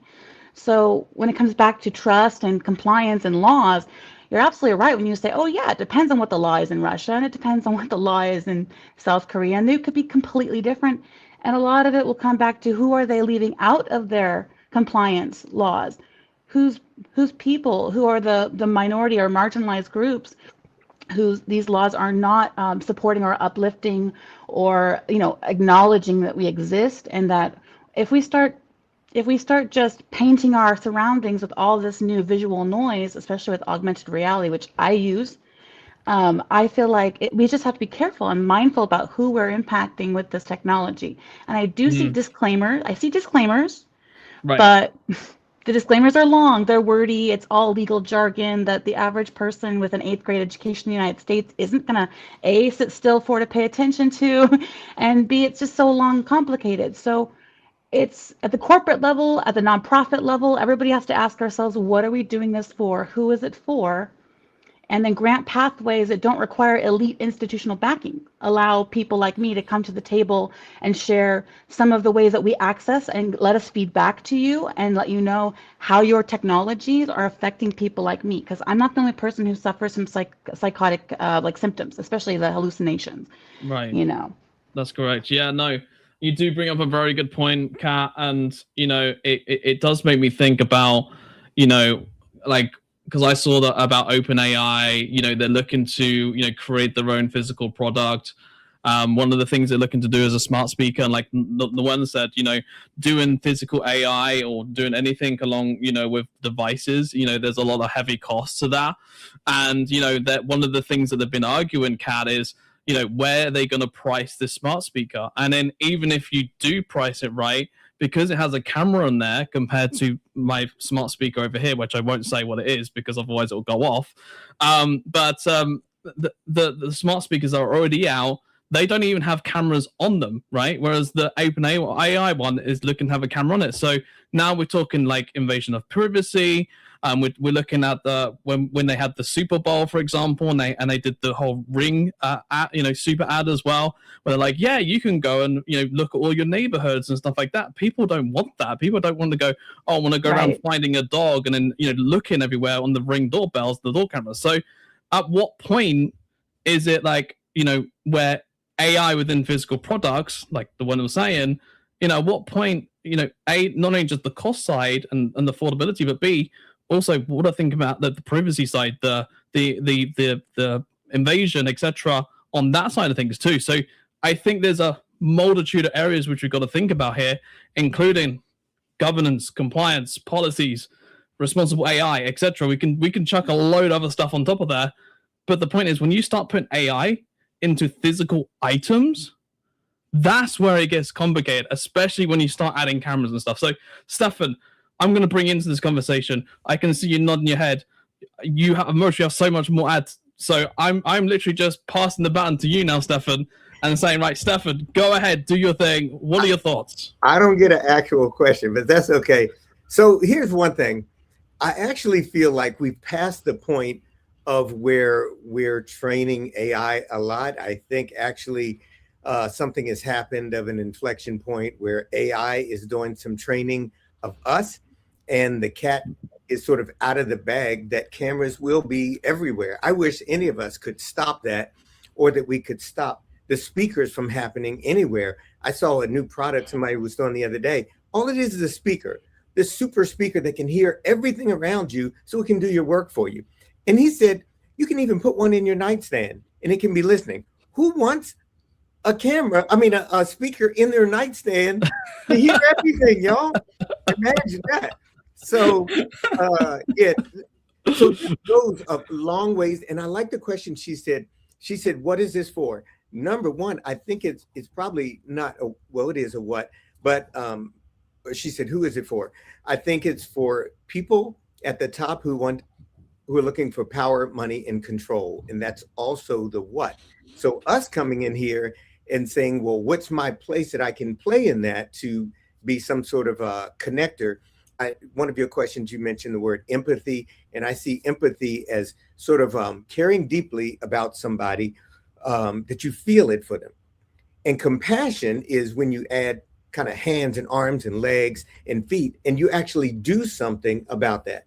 And in Black AI Think Tank, as well as our national events, we always have people who are battling homelessness in there. Every single time I'll get notes from them. Some of them share their story and stuff. And me doing that on this side, this is my 20th year working in tech and faith missions and that type thing. Well, we decided, what if we just made a website or a tool that connected the homeless to technology and the people that we know? We literally called it Raleigh Homeless. my friends who have cell phones, and almost all the homeless do here, they won't forget that. So take the piece of technology, Raleigh Homeless, nobody's going to forget it, and all of the places that are actually doing work to reach them, and connect those two. So it wasn't hard at all grabbing, this is hundreds of places and agencies I've been working at, veterans agencies, housing, food, shelter, and all of that, and people who need their help. And so, use whatever you have on the ground, let it blow up, get larger if it can, scale, but otherwise, do what you can where you can. So that's one of the little ways that we're using it at this point, sort of as an answer to a problem. No, that is, first of all, congratulations, Stefan, on that.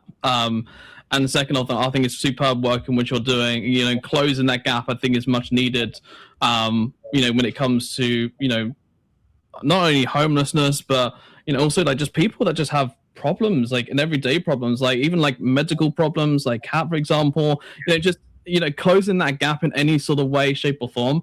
I love the fact that you're doing that, Stefan. So thank you for sharing that with us first of all, but also kind of what you're doing as well. So really, real quick, let me just say, there's a lady who's battling homelessness right now in Houston, and she's actually doing the same thing from her perspective as a woman who's battling homelessness. She's doing this where she is, and I hope she's going to be able to generate a number of things from it, and some things that will help her.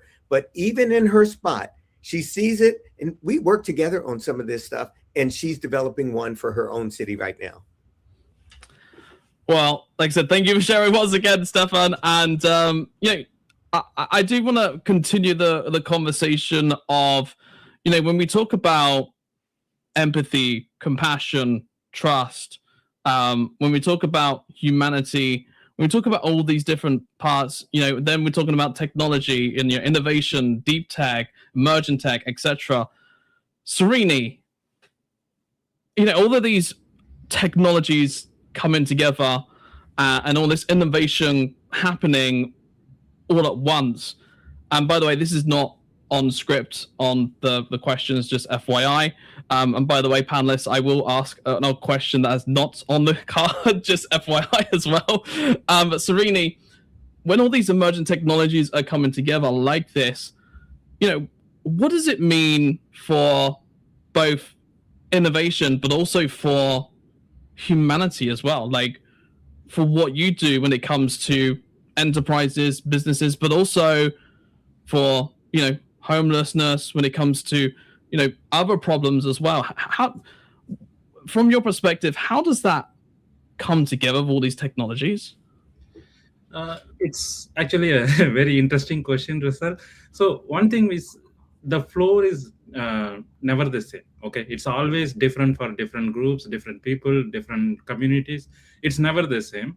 But what happens, these innovation or modern era technologies, it widens the gaps. Okay, it's so much widens in such a way that people are left behind so far, not able to catch up with the other groups which are actually using these technologies or tools and all. So it gives actually two different things. One is, yes, it widens the gap. At the same time, it actually make the actual builders to innovate something. Those are left behind. If we have a true builders in those group, they will find a way to catch up. It's not they need a tool, right? That's where the innovation brings new ideas. Without even these new modern technologies, how do I catch up? How do I innovate and make sure that we are not left behind? So that is one thing which will happen if we leave those groups behind. The second thing is, even though that is happening, as a community or a humanity, we should not leave those behind. Rather, we have to build our culture in such a way that we appreciate those small things. Okay, in this new technology, if somebody say as simple as small thing which they have achieved, you will say, ChatGPT will do it in a minute. Why? Yeah, that is so true. Yeah, he put the effort and he made it and he gave the outcome. Appreciate that little effort. Don't say that some tool will do it in 1 minute. Yes, it will do it, but as a human, he is learning and doing and bringing some outcomes. So that culture, that appreciation was makes humanity comes forward than these tools. No, I completely agree, and I think, humanity needs to stay at the center of all of this. The last panel that I was listening to, we're talking about our own minds, right? And kind of what we think and what we do and what we say, etc. And people are getting so heavily reliant upon AI now that they're stopping their own thoughts from coming out and making their own decisions and stuff. I mean, I've seen Noen, for example, she's like writing stuff down, thinking of her own thoughts, right? But, that's kind of like the old school way of doing it. Now, people these days are just like, oh, let me just type it on ChatGPT. All right, ChatGPT. And now, it's like people are losing their own thoughts and kind of how to do things. So, Serena, you do bring up a good point about the ChatGPT point because, ChatGPT will in a minute, but how about you think about it and then you do it in your own minute, right? And then come back to me with a response. Because in that way, then you're keeping your mind healthy, you're keeping your intelligence healthy, and you're keeping your collaboration also with AI, at a high standpoint, right? Versus you just completely become reliant on it. So Don, let's bring you onto this discussion because you have a very unique perspective when it comes to the creative side, the art aspect, the sort of community aspect to all of this. We've spoke about, physical AI. We've spoken about different communities, right? We've spoken about how ChatGPT is doing everything for you in less than a minute. From your point of view, Don, how do you come at this from a creative lens? As in, how does the creativity indulge and involve within all this from your point of view? Well, certainly early on, we dabbled with AI to see whether or not it would fit into our production cycle. And I think we walked away feeling that our response to it was no, thank you.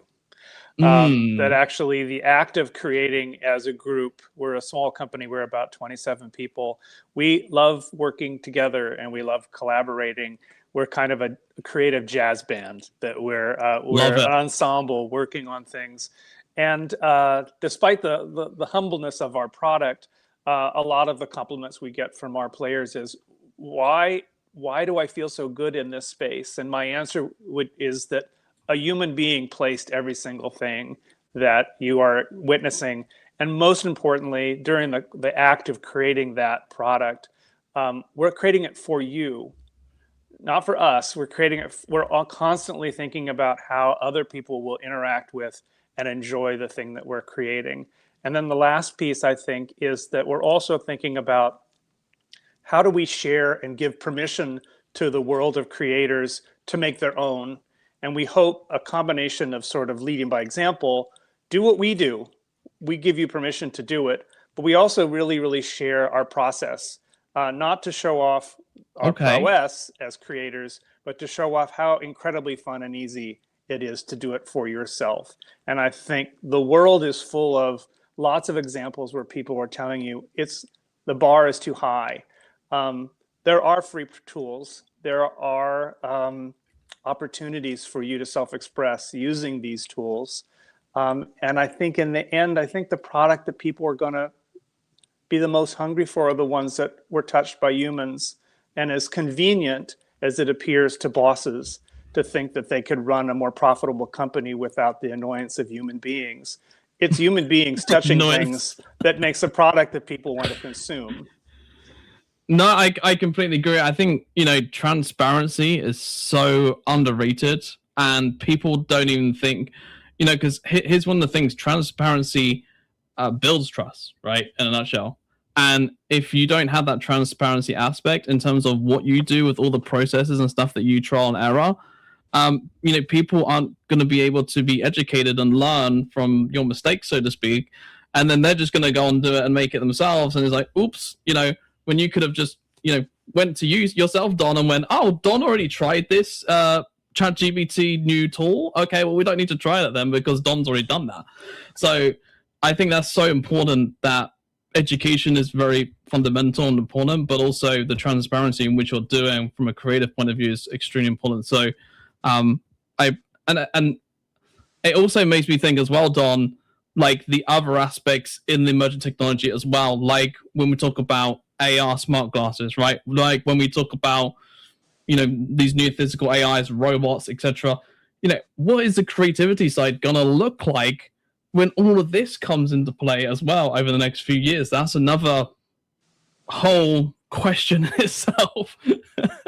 But I appreciate you sharing, Don. Thank you so much. But I do need to get around to Anar, because Anar has been sitting patiently waiting. So thank you so much for being so patient, Anar. And my question to you, Anar, is how can empathy, because we were talking about it earlier with Stefan, how can empathy be employed in the design of tools, platforms, and systems? I think, transparency is very important, but also empathy is too, right? So what are your thoughts? Yeah, thank you, Russell. I'm coming from a security background, specifically like AI security. And for us, when we work with our clients, we see a lot of complaints from people and from companies who are actually using the latest AI tools. Is that the number one complaint is, we're feeding a lot of data into those AI tools. We're feeding some private data, some customer data, sensitive data, IP related stuff. So what's happening to those things, right? Once I upload it to ChatGPT or any other public AI model, I don't see what's happening with that data after I upload it, right? Because it's a black box model. You just upload it and then it spits out the output. So we don't have access to that, right? So that's the issue of transparency right now. That's number one. The empathy is from the education perspective. I recently had a friend who had a 7-year-old. They spent like one day building their own AI project, and it was like AI story builder. And it was such a great example of how empathy can be employed in the design of those tools, right? Because those tools are friendly enough to be understood by a 7-year-old. So right. They just spent a couple of hours and they ended up creating a storybook creator. So you have to upload your images, not images like general images, and then you can create a plot, and then that will create a interactive story, like a visual and audio aspects of it as well. So I think it's great to see that a lot of tools are actually built to be accessible to everyone. So yeah. No, I agree. I think that empathy is such a. I mean, first of all, I think it was a great example. By the way, that was a really good example. But second of all, empathy is very underrated. As in, you need to be empathetic and putting yourself in someone else's shoes, right? Where are they coming from? What's happening? And then from that standpoint, you can then backtrack, right? Being empathetic as like, okay, this is what they want, or this is how we can help solve the problem, or whatever it is. So I completely agree with you on that. Empathy is extremely important. So is transparency, so is accountability, so is humanity, so there's many other things as well.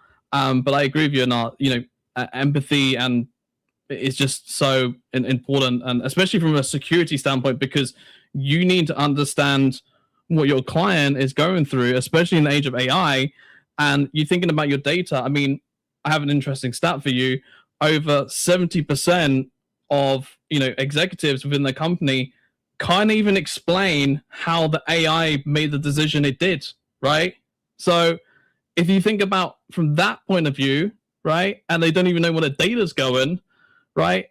Now we've got two problems all in one there, and it's like, okay, well, how can I empathetically make a decision then if I don't even know how the AI even made the decision in the first place, right? So, but yeah. Anyway, thank you so much, Anar, for sharing that. Noan, I'll come back over to you now. There's a lot that's been discussed since obviously we spoke about the physical AI side, or that's what I call it anyway, hardware, if you want to call it, whatever term you want to use. From your point of view, Noan, we're talking about trust, we're talking about transparency, we're talking about empathy, we're talking about all these key things. How does transparency affect trust between innovators and society? Now, this is a good question for you. Yeah, it's a very big question. I will make a big difference between AI and other products and dependent sectors, to be fair, clearly. Kat, you mentioned you will be in army. So, for example, when we discuss innovation in army, it is generally secret. So maybe few transparency. Sorry to say that. But Very that is true. the reality. You agree, Kat, I think. Yeah. Absolutely, very much. Yeah. So it depends which sector we consider, to be fair, when we discuss about transparency, because also it is linked to intellectual property. And we have more and more cyber war between, not only between a country, but also between companies in the same country, to be fair. Yes. So that is the reality of the economy today and the business world. So we have to discuss about that. So that it is one way, okay? So it depends on sectors. The other way, if we discuss about software area, not only AI, so I will, it will be larger. We should, as it is mentioned by Kat, by Sereni, by Steven, by Dan, and by Ama, to take more and more diverse team and the diverse use case, to be fair. Because all behind AI, behind software, it is algorithm, okay? Behind algorithm, it is you and me. So, and we have some bias. So one thing we should, I think, if you try to be more transparent with people who use the tools, it is to explain them that we are human, we are not perfect. So there's some bias also in the tools they use. However, for me, at the same time, it is an occasion, so it is a possibility to help them to increase their competencies on criticism about the tool. Okay.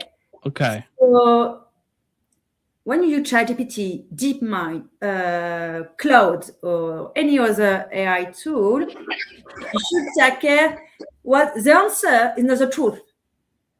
It is based on algorithm. It is an average of the solution. So people should understand that they have to increase their competencies to understand better how we can do that. And I guess it is the role of experts who work in AI sector, who work in technology sector, that yes, it is a beautiful tool. It's true. I use it. It's true, clearly. There is many advantages to use it. But in the same time, we should educate them how to use it correctly in the right way. I think it is my suggestion. I agree, and I also think, when it comes to the wider perspective of society, we're thinking about, people losing their jobs. We think about, how it's just, changing people's lives in general, whether that's at home. We spoke about the smart speakers before.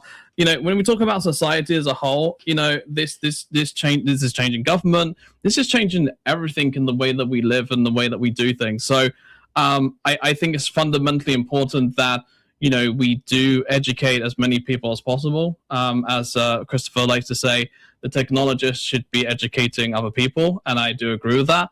And even if you're not a technologist, I still think you should learn. And I like to say, be curious, right? Ask questions, get insight, get involved, learn, adapt, etc.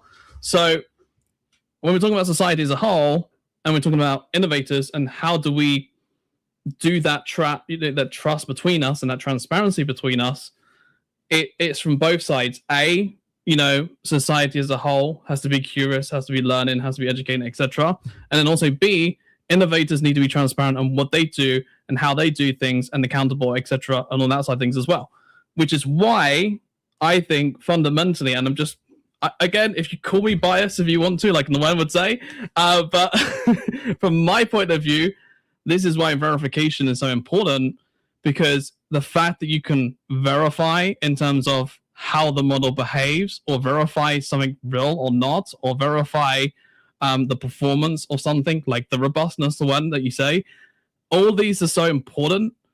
And I think verification and being able to trust the outcomes of those metrics and all that evidence is going to be fundamentally important, which is a part of transparency and accountability. Stefan, I can see you jumping in, so please add to the conversation. Yeah, I think that trust thing is at the core of all of this, because 100%. Yeah, people who fear it a little bit, it comes around to trust.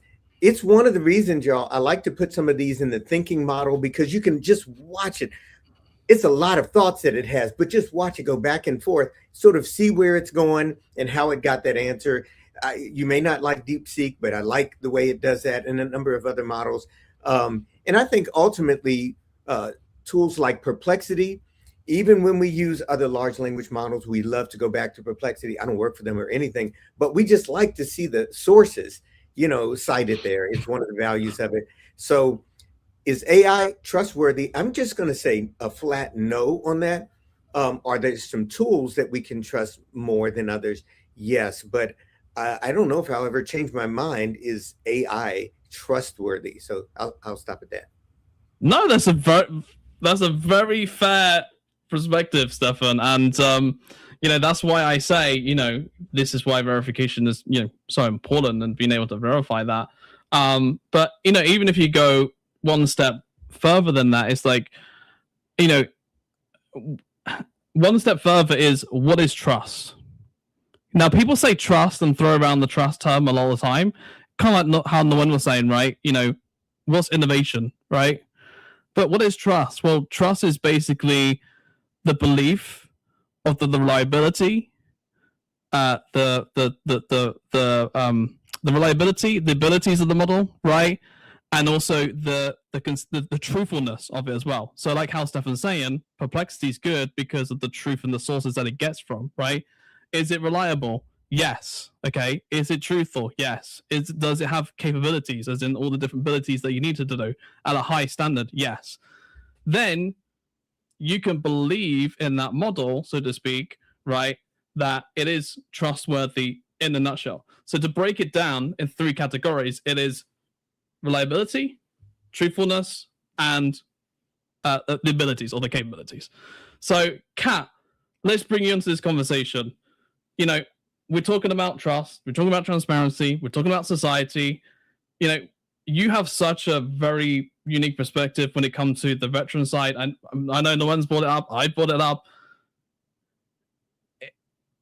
From your point of view, Kat, how do we close that gap between, and this is not written down on the board, so you can't chat GPT this one, but how do we close that gap between the veterans and people like yourself, and also AI, like from your point of view?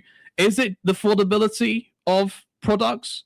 Is it the affordability of AI, or is it that we need to educate? Like, what is the fundamental part to close that gap from your point of view? Well, it's never just going to be one or the other. It's not as binary as an or situation, so simple. It's going to be both. We need education, but also we need informed consent. And we need people to be aware of how these systems kind of work under the hood as much as we could and can at this stage in our society. But I think for me, it's going to be my role in all this is kind of to help people like me, veterans, and other people who suffer from psychosis, especially treatment-resistant psychosis, is to create tools. Use XR for good, as they say.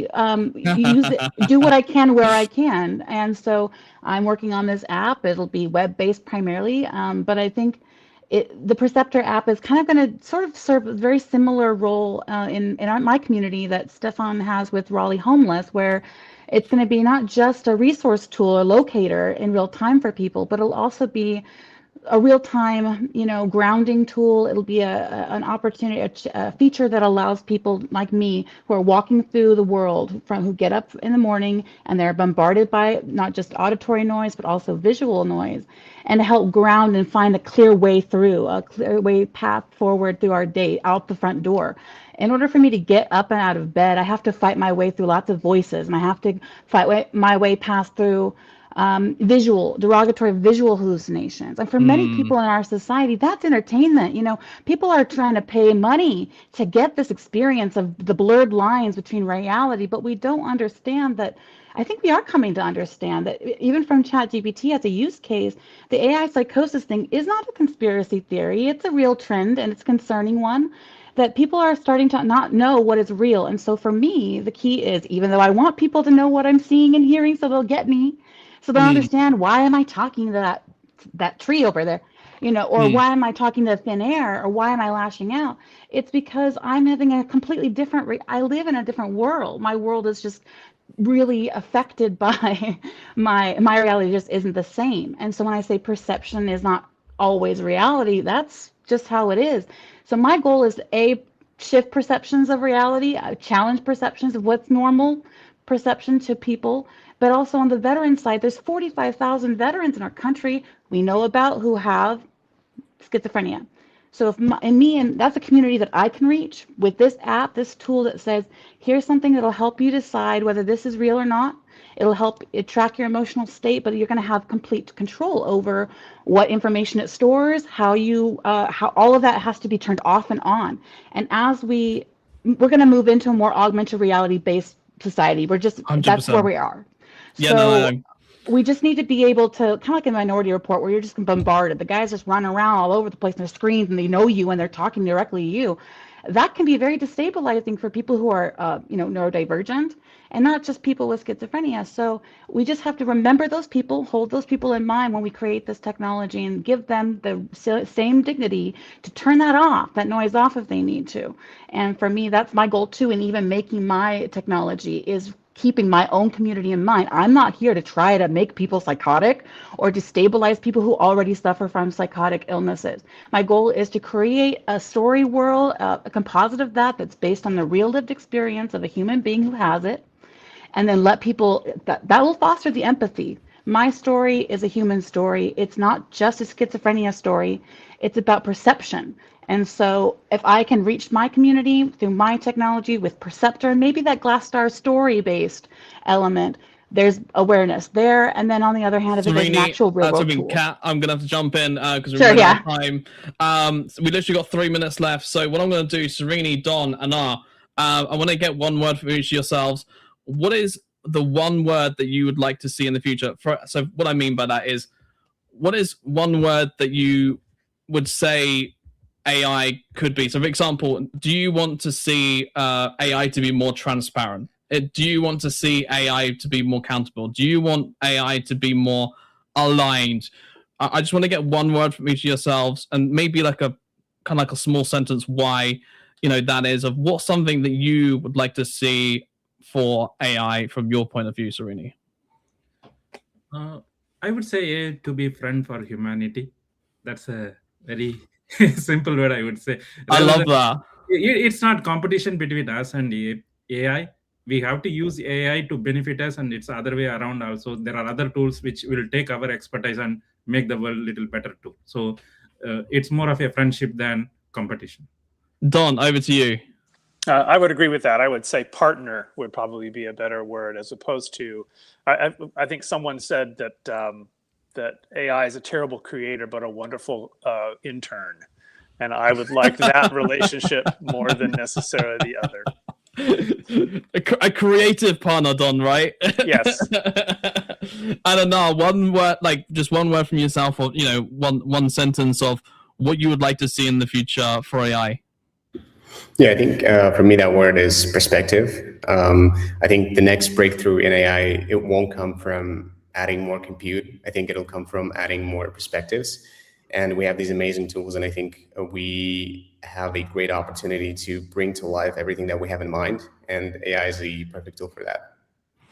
Well, that is all we have time for. Thank you so much to each and every one of the panelists. Thank you, Noen, Kat, Serini, Don, Anar, and Stephen, wherever you went. And thank you to each and every one of you. Our Gather was well. And up next, we're going to be having a fireside chat around safety, trust, and responsibility with Eli and myself.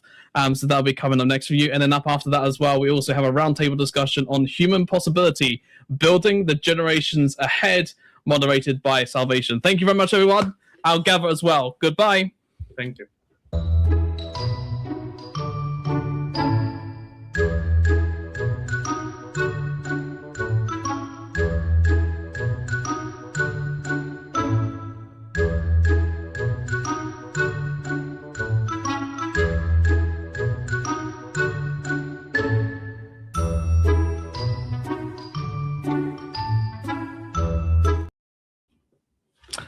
welcome back to GatherVerse Summit 2026. Hello, Eli. And it's great to have you with us. And what a fantastic roundtable discussion we had. But today and right now, we have Eli Bohan with us. And she's going to introduce herself. And we're going to be talking about safety, trust, and responsibility, which I think are three very fundamental, important topics to discuss. So over to you, Eli. Please introduce yourself. Your microphone seemed to have been disconnected or muted. I don't know what has happened there. So we seem to be having a mute issue. No, I think you might need to unplug it on the back, maybe. I don't know, or turn it off and on. I'm not. Or actually, you could have a look at the settings. There's like a little settings cog down the bottom. You might be able. There we go. I just heard you then for a second. No. No, we can't hear you. Okay, well, there we go. Okay. Whatever you did there, just leave it there. Right, there we go. No more technical difficulties, thank goodness. I think that this is a perfect intro to a conversation about techno literacy and education in modern day. So I'm excited to be here. I'm Ellie, aka Eli Bohan, and I am a technology ethicist and cyborg anthropologist. Excited to be here for 5 years of GatherVerse? That's amazing. Yeah. No, right? Such a long time. I mean, Christopher obviously has been a fantastic leader and leading the way of GatherVerse, but GatherVerse is just so fundamental for humanity, and I just love everything about GatherVerse as well. So, but Eli, we're here to talk to you about safety, trust, and responsibility. And so, from your point of view, Eli, let's start with safety. What is safety from your point of view? Yeah, safety for me is entwined with consent. If somebody says, hey, I'm going to lock you in this room and all the monsters outside can't get you, it's like, cool, monsters outside can't get me. Can I get out? Where is this room? How do I go to ask for permission to eat? Where is food coming from? It's like safety and consent are intertwined together, and we really have to solve that. And then we move on to trust. Now, safety to me is kind of like a part of trust. I mean, me, not to spoil the beans, but me and Christopher behind the scenes have little discussions about trust and verification and stuff like that and safety. So, but for you, Eli, does safety add up to trust for you, or is trust first and safety first? After you, or is it like both at the same time? Like what order do you put them in, basically? If I brought to you a brand new car and sat you in it and said, this car will drive you to anywhere you go, anywhere you want to go. I don't tell you how to drive it. I just tell you that it's going to go, and I don't tell you anything about the brand, any of its safety features. You can't even find the seatbelt, but I am telling you it is safely going to get you there. How would you feel? I think that trust comes from a pattern of confirmed safety, and trust is broken when consent is overruled. True. And then we talk about responsibility. I think it's also the responsibility, if we're talking about the car manufacturer in that case, it's also the responsibility of the car manufacturer to make sure that the safety is in place. Yeah. So then that person can then trust what you do, right? Or what the company's doing. Yeah, I mean, it's similar to a lot of the tech we've talked about. A lot of the panels have talked about AI and things like that. Multiple people have brought up consent and education. There are overlaps. But if you don't have repeated evidence that this tool, this technology, this experience is going to be a safe one for you, how are you going to trust it? And that's a place that we're at right now. Folks don't know what to trust, and folks are coming to the head of, or coming to the conclusion of, which I'm very excited about, what consent do we have within all of these technologies that we're being told to trust? I want to bring in the cyborg side. When it comes to the cyborg angle, what safety, trust, responsibility when it comes to the cyborg side, how does that work with the cyborg aspect in particular? Yeah, so within the research project that I did during my master's degree in data analytics and computational social science, I ran a study just to get people's general impact. When people talk about cyborgs and AI, a lot of the surveys that I found were mostly fear-focused. So on a scale from 1 to 10, how nervous am I about a cyborg replacing my job? But not just getting the general input of, would I be friends with a cyborg? How am I defining a cyborg? Through that research, I found that the definitions that we have in academia, in industry, and just within the everyday people I got, 111 people that I got to do this survey within a month's time, were completely different definitions. So within academia, a cyborg is a person augmenting themselves using a tool to achieve a task. So by that definition, I am a cyborg because I wear glasses to augment my vision, which allows me to complete the task of seeing your wonderful faces and seeing chat. That's not a definition that every person's going to align to. So if we can't get this definition of cyborg aligned in the everyday people, and we're building technology and research off of this definition of cyborg that isn't aligned to the everyday person, where does it leave a person? And then I would also question is like, you know, if you're like in your example, right, you're wearing glasses to help with your vision, right? Mm-hmm. Whose responsibility is that to, you know, make your vision better? Like if you're becoming a cyborg and you're wearing the glasses to become a cyborg, you know, whose responsibility is that? You know, where does it come from, the trust side of things? You know, that kind of sort of thing as well. Yeah, I mean, that's a huge disability conversation that is ongoing. And that's one of the things that's been excited about the cyborg anthropology research is the more I lead people into this discussion, it circles back into bias. It circles back into disability justice. I mean, there's so many conversations that are happening online of ordering glasses online and the prescription is entirely different. But you won't know that because you just got a better version of your regular eyes. You won't know that it's not your right prescription until you go to someone to check it out. Cough, cough, auditing the technology that you were given. No, I see what you're saying. And, you know, I just think that, you know, trust is just so fundamentally important, you know, when it comes to what I like to say, the trust gap that's going on right now. You know, when we talk about trust, when we talk about safety, you know, safety is really a part of that trust, right? And allowing to trust happen. And safety is an important aspect when it comes, you know, to like harm to humans, for example, for sure. But then we also talk about other aspects as well within that.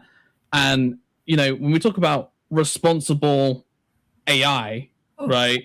And we talk about all the parts that go into the responsible AI, you know, we talk about responsibility, so to speak.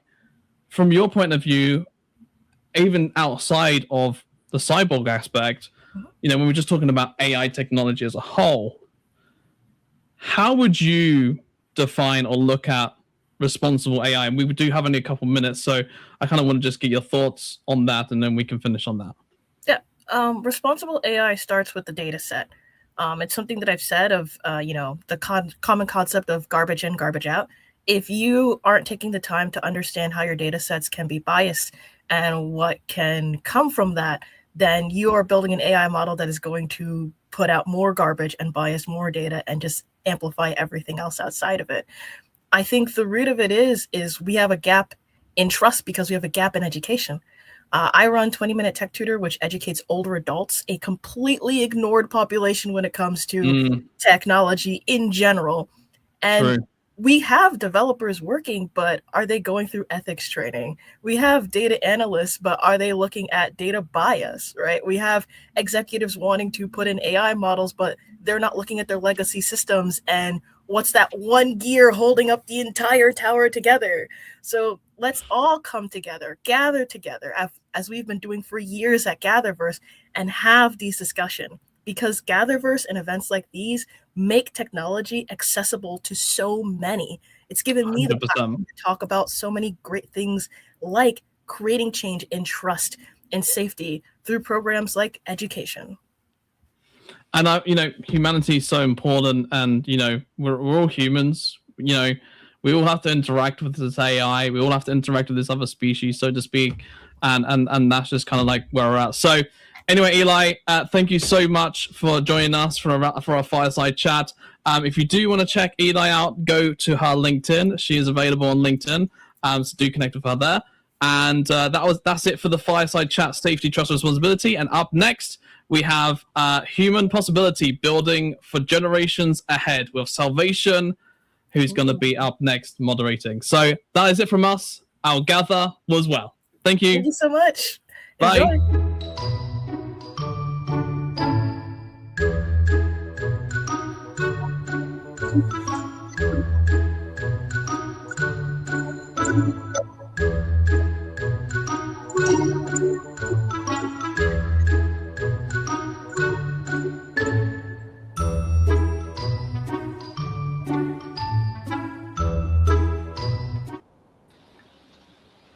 Greetings. Welcome once again to GatherVerse Summit 2026, Day 2. Shout out to Russell and Ellie for that wonderful fireside chat. Panelists, we're happy to have you join us from different regions around the world. And it's been an amazing summit since day one. Very wonderful and insightful panel conversation has been going on, and we've learned a lot. We've discussed human needs, human values, human impact. And today we're gathered to discuss human possibility, building for generations ahead. I'll start with introductions. Please ask for you to keep your microphones muted so we avoid distractions, and then we'll head straight to the conversation. I hope you're very much excited to share what you have for us today. I am Salvation Chigaraka, Global Programs Director at GatherVerse, and I'm joining from the beautiful island of Lagos, Nigeria. I welcome you all, Beth, Cam, Nagawa, Dr. Hemot, Devin, and Ian. Good to see you again, Ian. And yes, please, Beth, kindly introduce yourself. Tell us where you're joining us from and your inspiration for joining the summit. Hi, yes, I'm Beth Zukowski. I'm co-founder of AI Between Worlds, where we really work with businesses and individuals on ethical, responsible, and culturally intelligent AI adoption. I'm also a mother of 3, so this panel in particular is of interest to me personally, and I'm excited to be part of it with everyone. Thank you. We welcome you, Beth. Happy to have you. Cam, please tell us where you're joining us from. Sorry, you're muted, Cam. Please unmute. I am in Florida.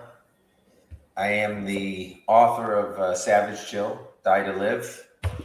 It's and I have a system around it. It's for men, designed specifically for men who refuse to die slowly. Interesting. Your inspiration for joining us, Cam, what inspired you to join the summit?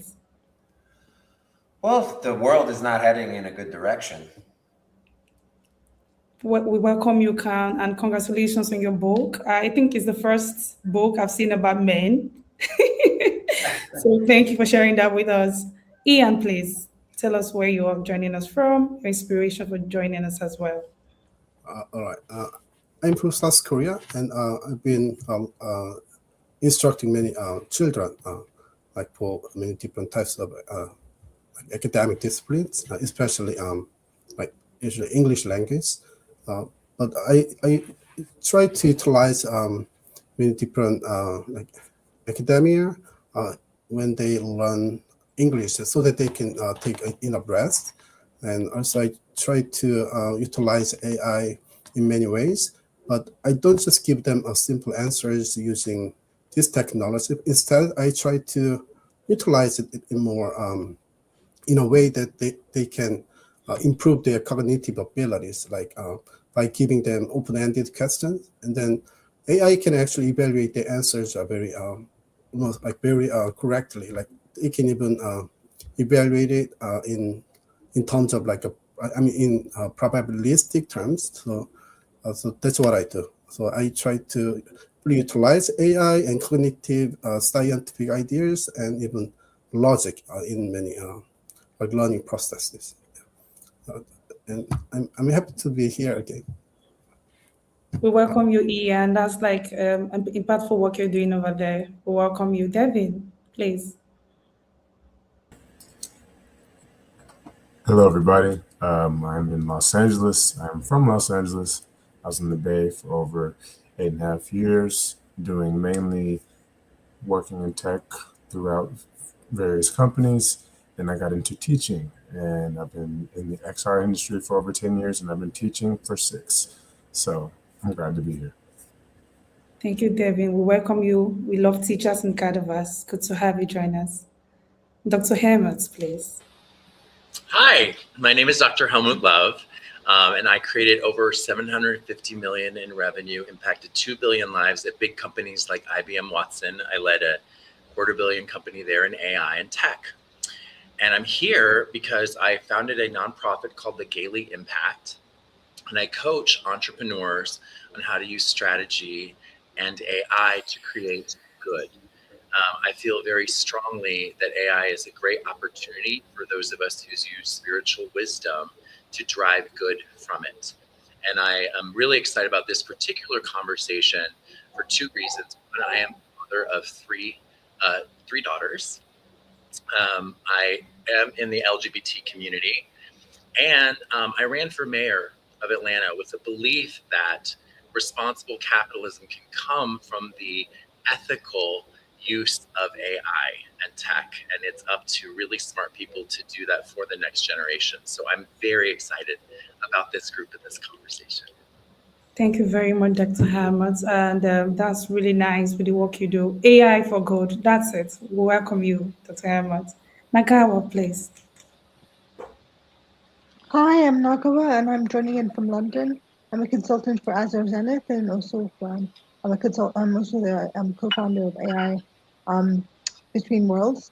And my mother is also the executive director of the Early Childhood Development Action Network. So I'm deeply invested. My niece is 5 at the moment, so I'm deeply invested in her future. And I also help like organizations like adopt AI in an ethical and cultural intelligent way. So I really want to make sure that like how AI is adopted now helps. Sorry, you're muted, Nagawa. Sorry, I really want to make sure that like the way AI is adopted now is good for our people and planet, and that so that we can make sure the next generations get to have a better way of life now, but then with the help of like AI. So AI for good. Thank you, Nagawa. We welcome you. I hope you're doing well. Are you cold? Yes, I've got a cold. Yes. Oh, I'm sorry about that. That's okay. Thank you. All right, you're welcome. Thank you for joining us, panelists. Shall we begin? Awesome.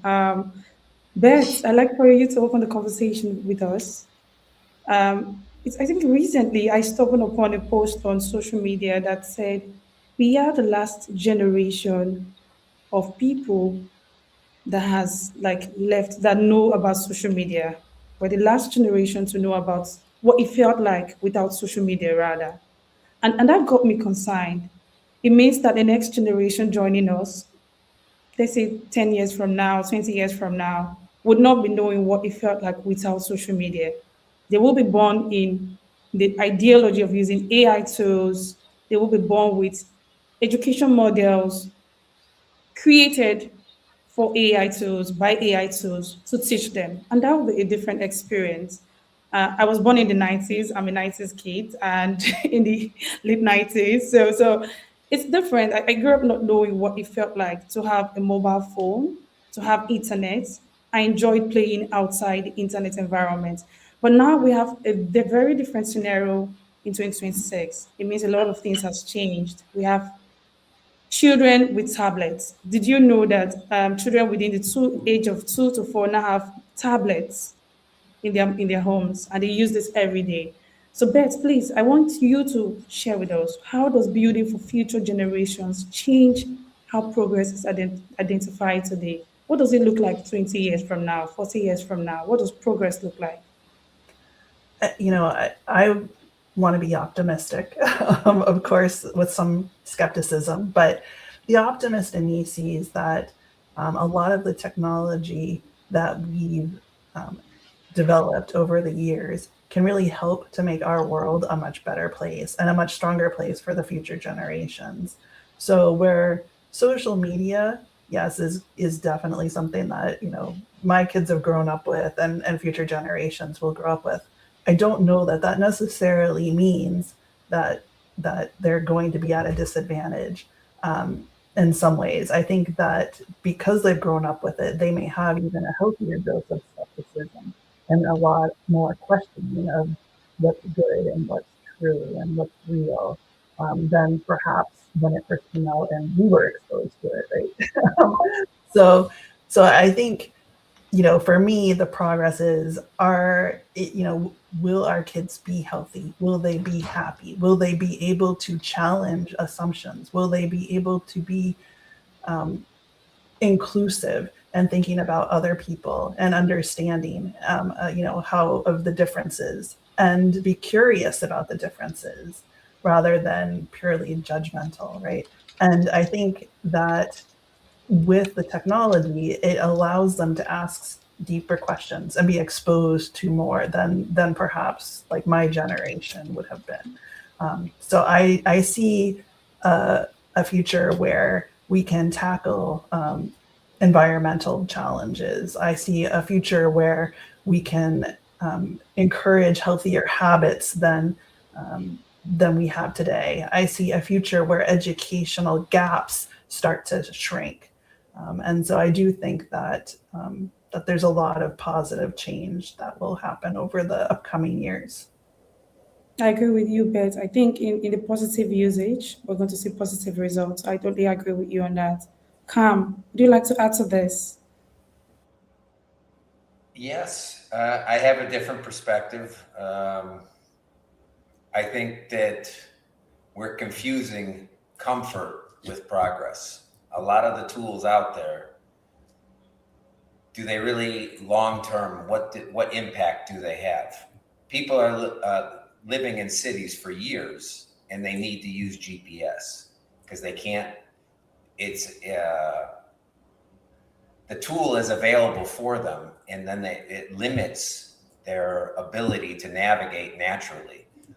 People forget, like when they're driving in directions, which way the sun is, if they know they're going east or west, where it sets. So I think a lot of the new technologies, they're not really helping your critical thinking, how to problem solve. It's just instant answers, and I don't think it's a good thing. Full of speed. Yes, I agree. I agree. That's a very interesting perspective there. Who wants to add to this? Devin, go. And I mean, to Cam's point, especially with the younger folks, because I teach a wide range. Lately, it's been elementary school, and I've been having a whole new awakening to just how this technology is affecting our younger youth. It's very interesting when you're dealing with kids who grew up in this era and that's all they know. All they know is digital, iPads, different things like that.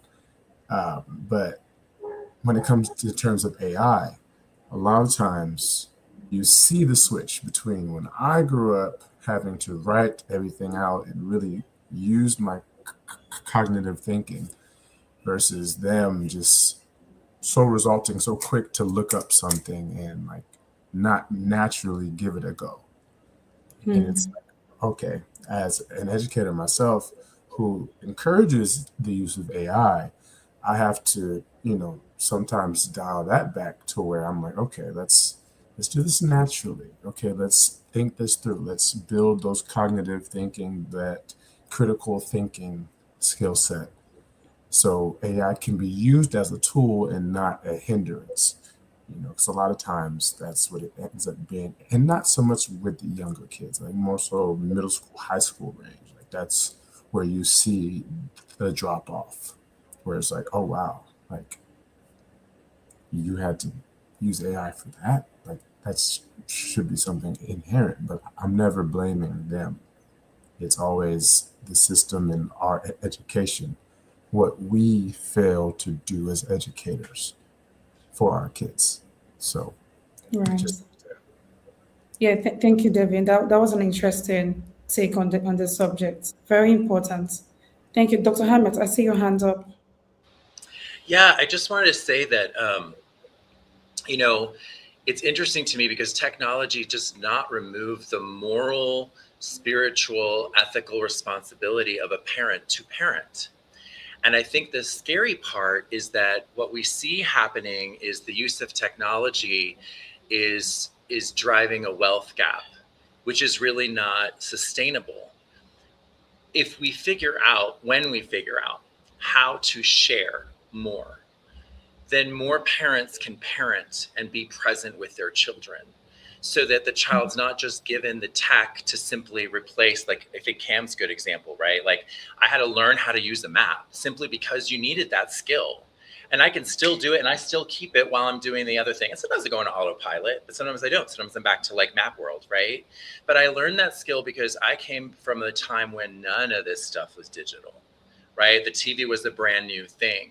So when we're talking about sort of how can we use AI to get everyone, no matter how much wealth they have, to have a truly human experience and learn both the tech side and the human side, that requires some wealth, right? Like, mom and dad have to be present, or the school system you're going in needs to be one that has both modules of, right? It's both together. And until we get to a place where we're enabling using AI to give the most human of upbringings to every person, that to me is like, yes, right? We can all get a human childhood, and we can all use tech and learn how to use it alongside. And that's the fear where I think we're all dealing with is, to Cam's point, like, hey, just replace this complete skill set and you completely never learn how to navigate hiking a trail on your own. Like, that's a travesty, right? We've not created healthy humans if they can't simply walk the earth. So we need to prepare parents, or parents need to prepare themselves for the future. Okay, I Well, have and I would say we have to prepare parenting. We have to enable parenting, right? Yeah, exactly. Okay, I have a follow-up question with that, Dr. Hammett, but I would want to say, in a scenario where kids need to learn the human side and parents are working, what do we do there? Because parents need to work, they have jobs, they have businesses. How can they be present? Considering you have work, you have parenting, what do you do? Right. Well, I can only tell my own examples, right? So I would say the time I did have with my children was the most important time to be present and in dialogue and in play, or in, like, let's ride the bike together. Let's go outside and do things, right? You also have the responsibility of knowing how much your child is using tech, and bucking against a system that says, oh, they all get tech. No, they don't.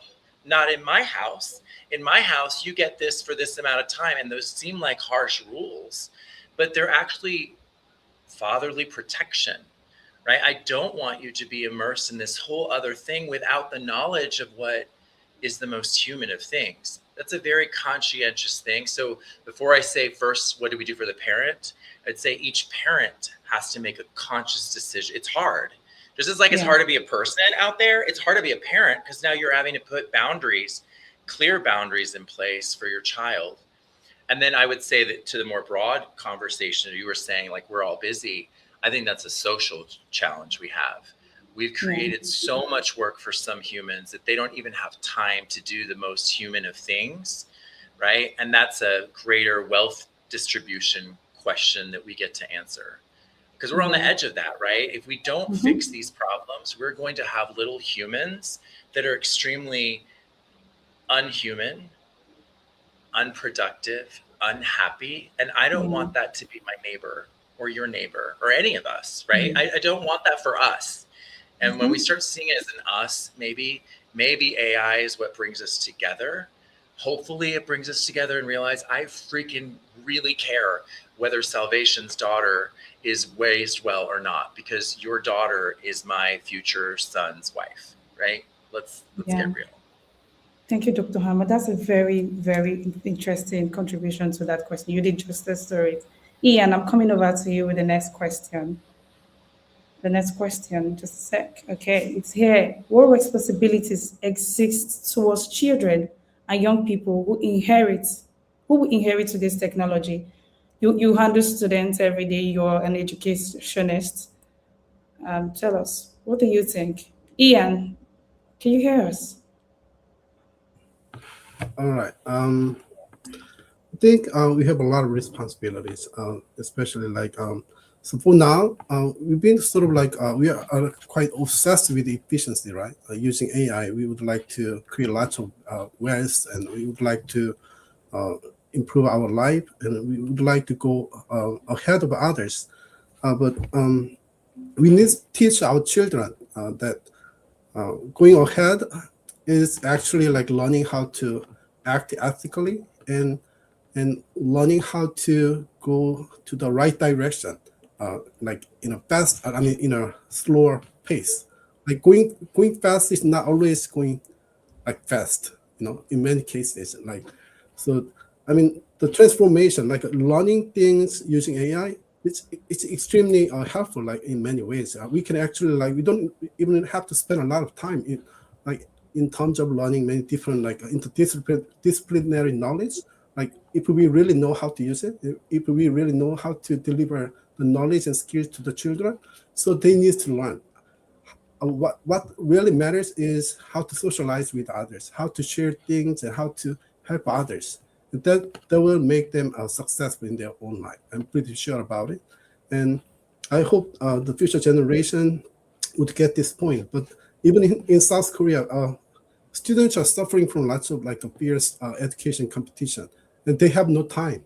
80% of Korean students go to like a private academies after school, so they don't have time to play, like hang around with their friends. It's just like maybe more than 10 hours a day. They just have to learn and study.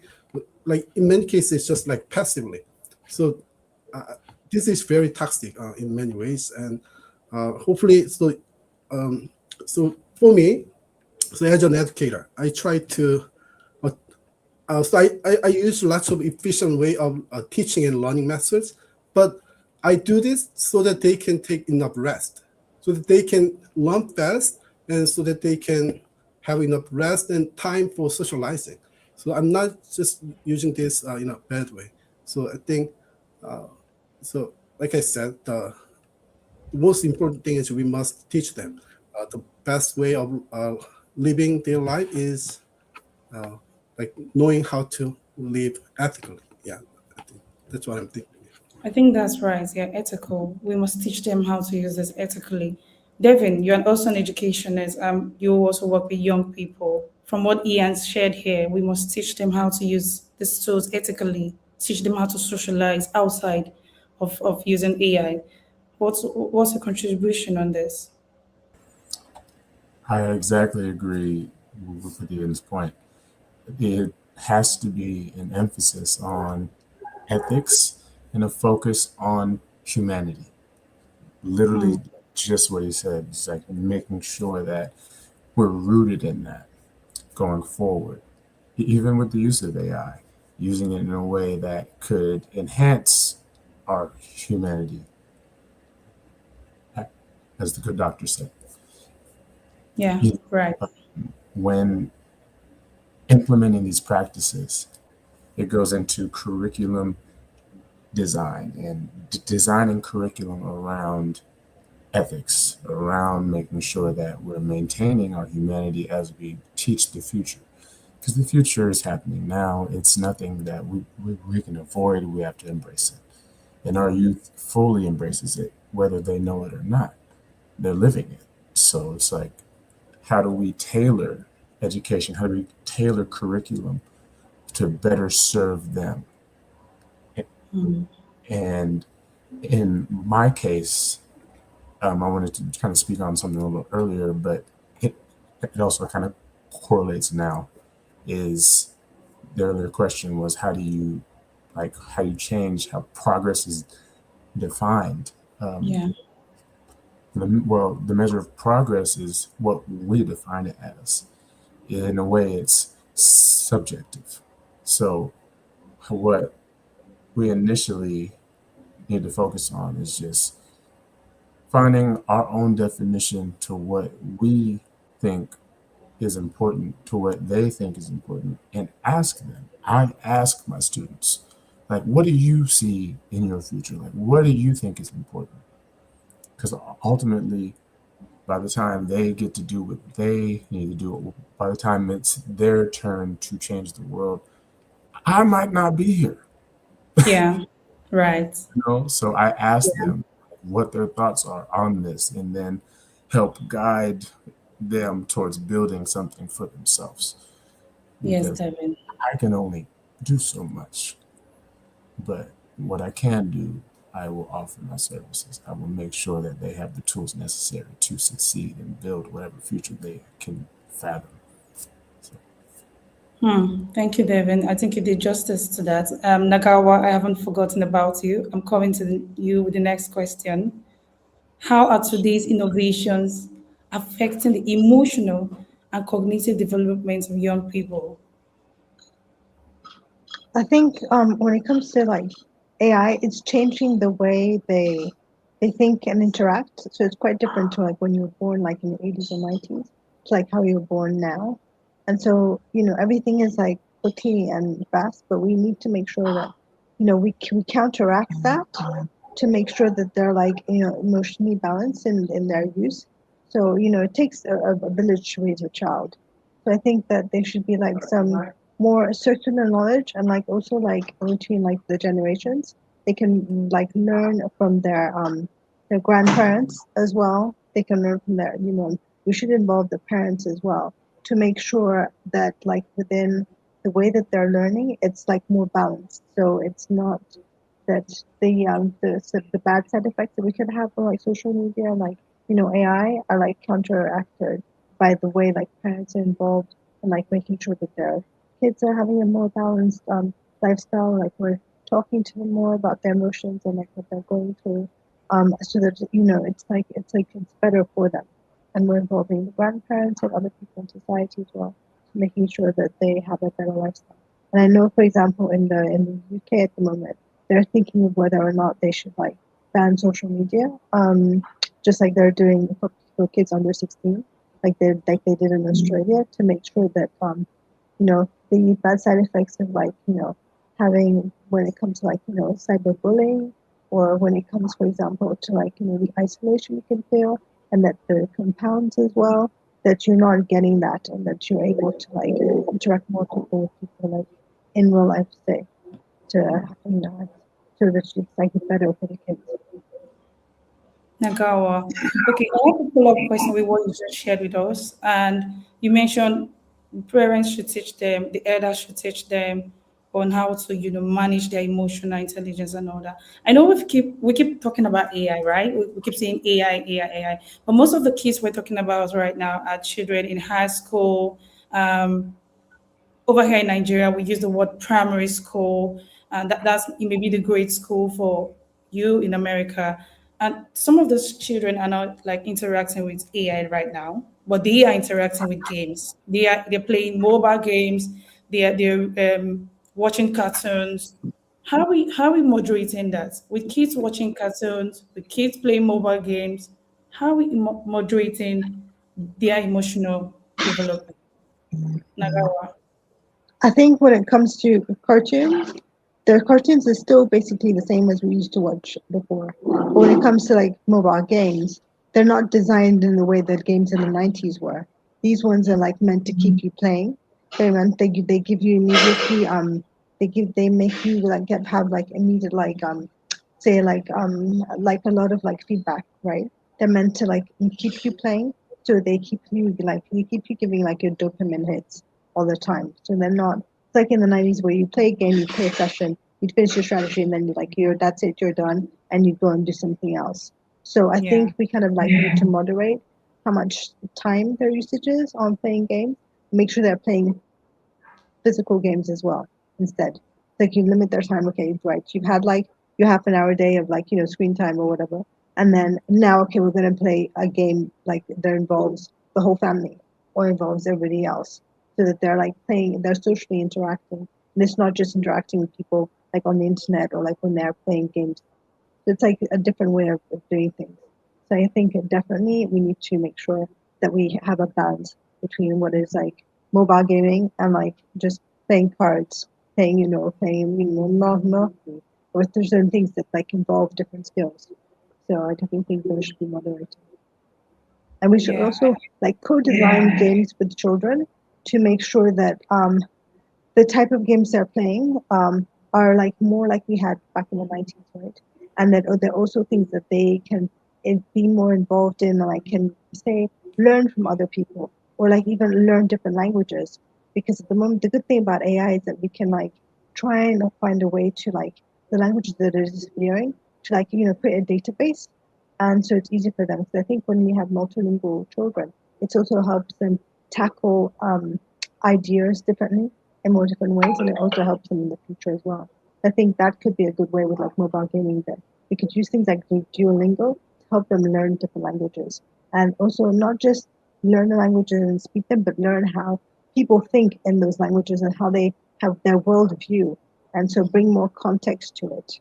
So I think that could be a different way of like changing how mobile games are and could help the children. Nagawa, thank you very much. That contribution was very profound. We have Siva Prakash joining us. Siva, good to have you on the call, on the panel. Please introduce yourself, tell us where you're joining us from, and your inspiration for joining us. Thank you. Thank you. Sorry, I don't know how to pronounce your name, Salvation. Yeah, sure, Salvation. Or Salvi. Shalvi. Okay. Thank you, Shalvi. Thanks for the opportunity. My name is Siva Prakash. I'm a software architect at Electric America. Electric America is a charging company where we are pioneering on the non-Tesla related charges. Wherever you go on the EV market, you must be seeing the charges outside. It's kind of one of the primary green technology that we are pushing towards electric vehicle and also charging infrastructure. So that's where we are, and I'm part of their journey, and I'm happy that what I'm doing every day to help people to help the environment clean. So that's where I am. So that's pretty much from my side. Thank you for giving the opportunity again. Yeah, you're welcome very much, Siva. Right? Hope I pronounced your name correctly. Sorry, Siva. Siva. Yeah, yeah. You're very welcome, Siva, and great work with keeping the energy clean. Very important. Siva, we're discussing about human possibility, building for generations ahead, and I personally think that we are the generation to build what's going to come for the next generation, and it starts now. It starts today. It starts with what we're building, what we're prototyping, the ideation we have in the pipelines that are waiting for investors or whatnot. And we've talked about ethics. We've talked about responsible use of AI. Ian and Devin are educationists, and they've shared with us on how to protect, the students, teach them how to learn differently from using artificial intelligence, which is AI.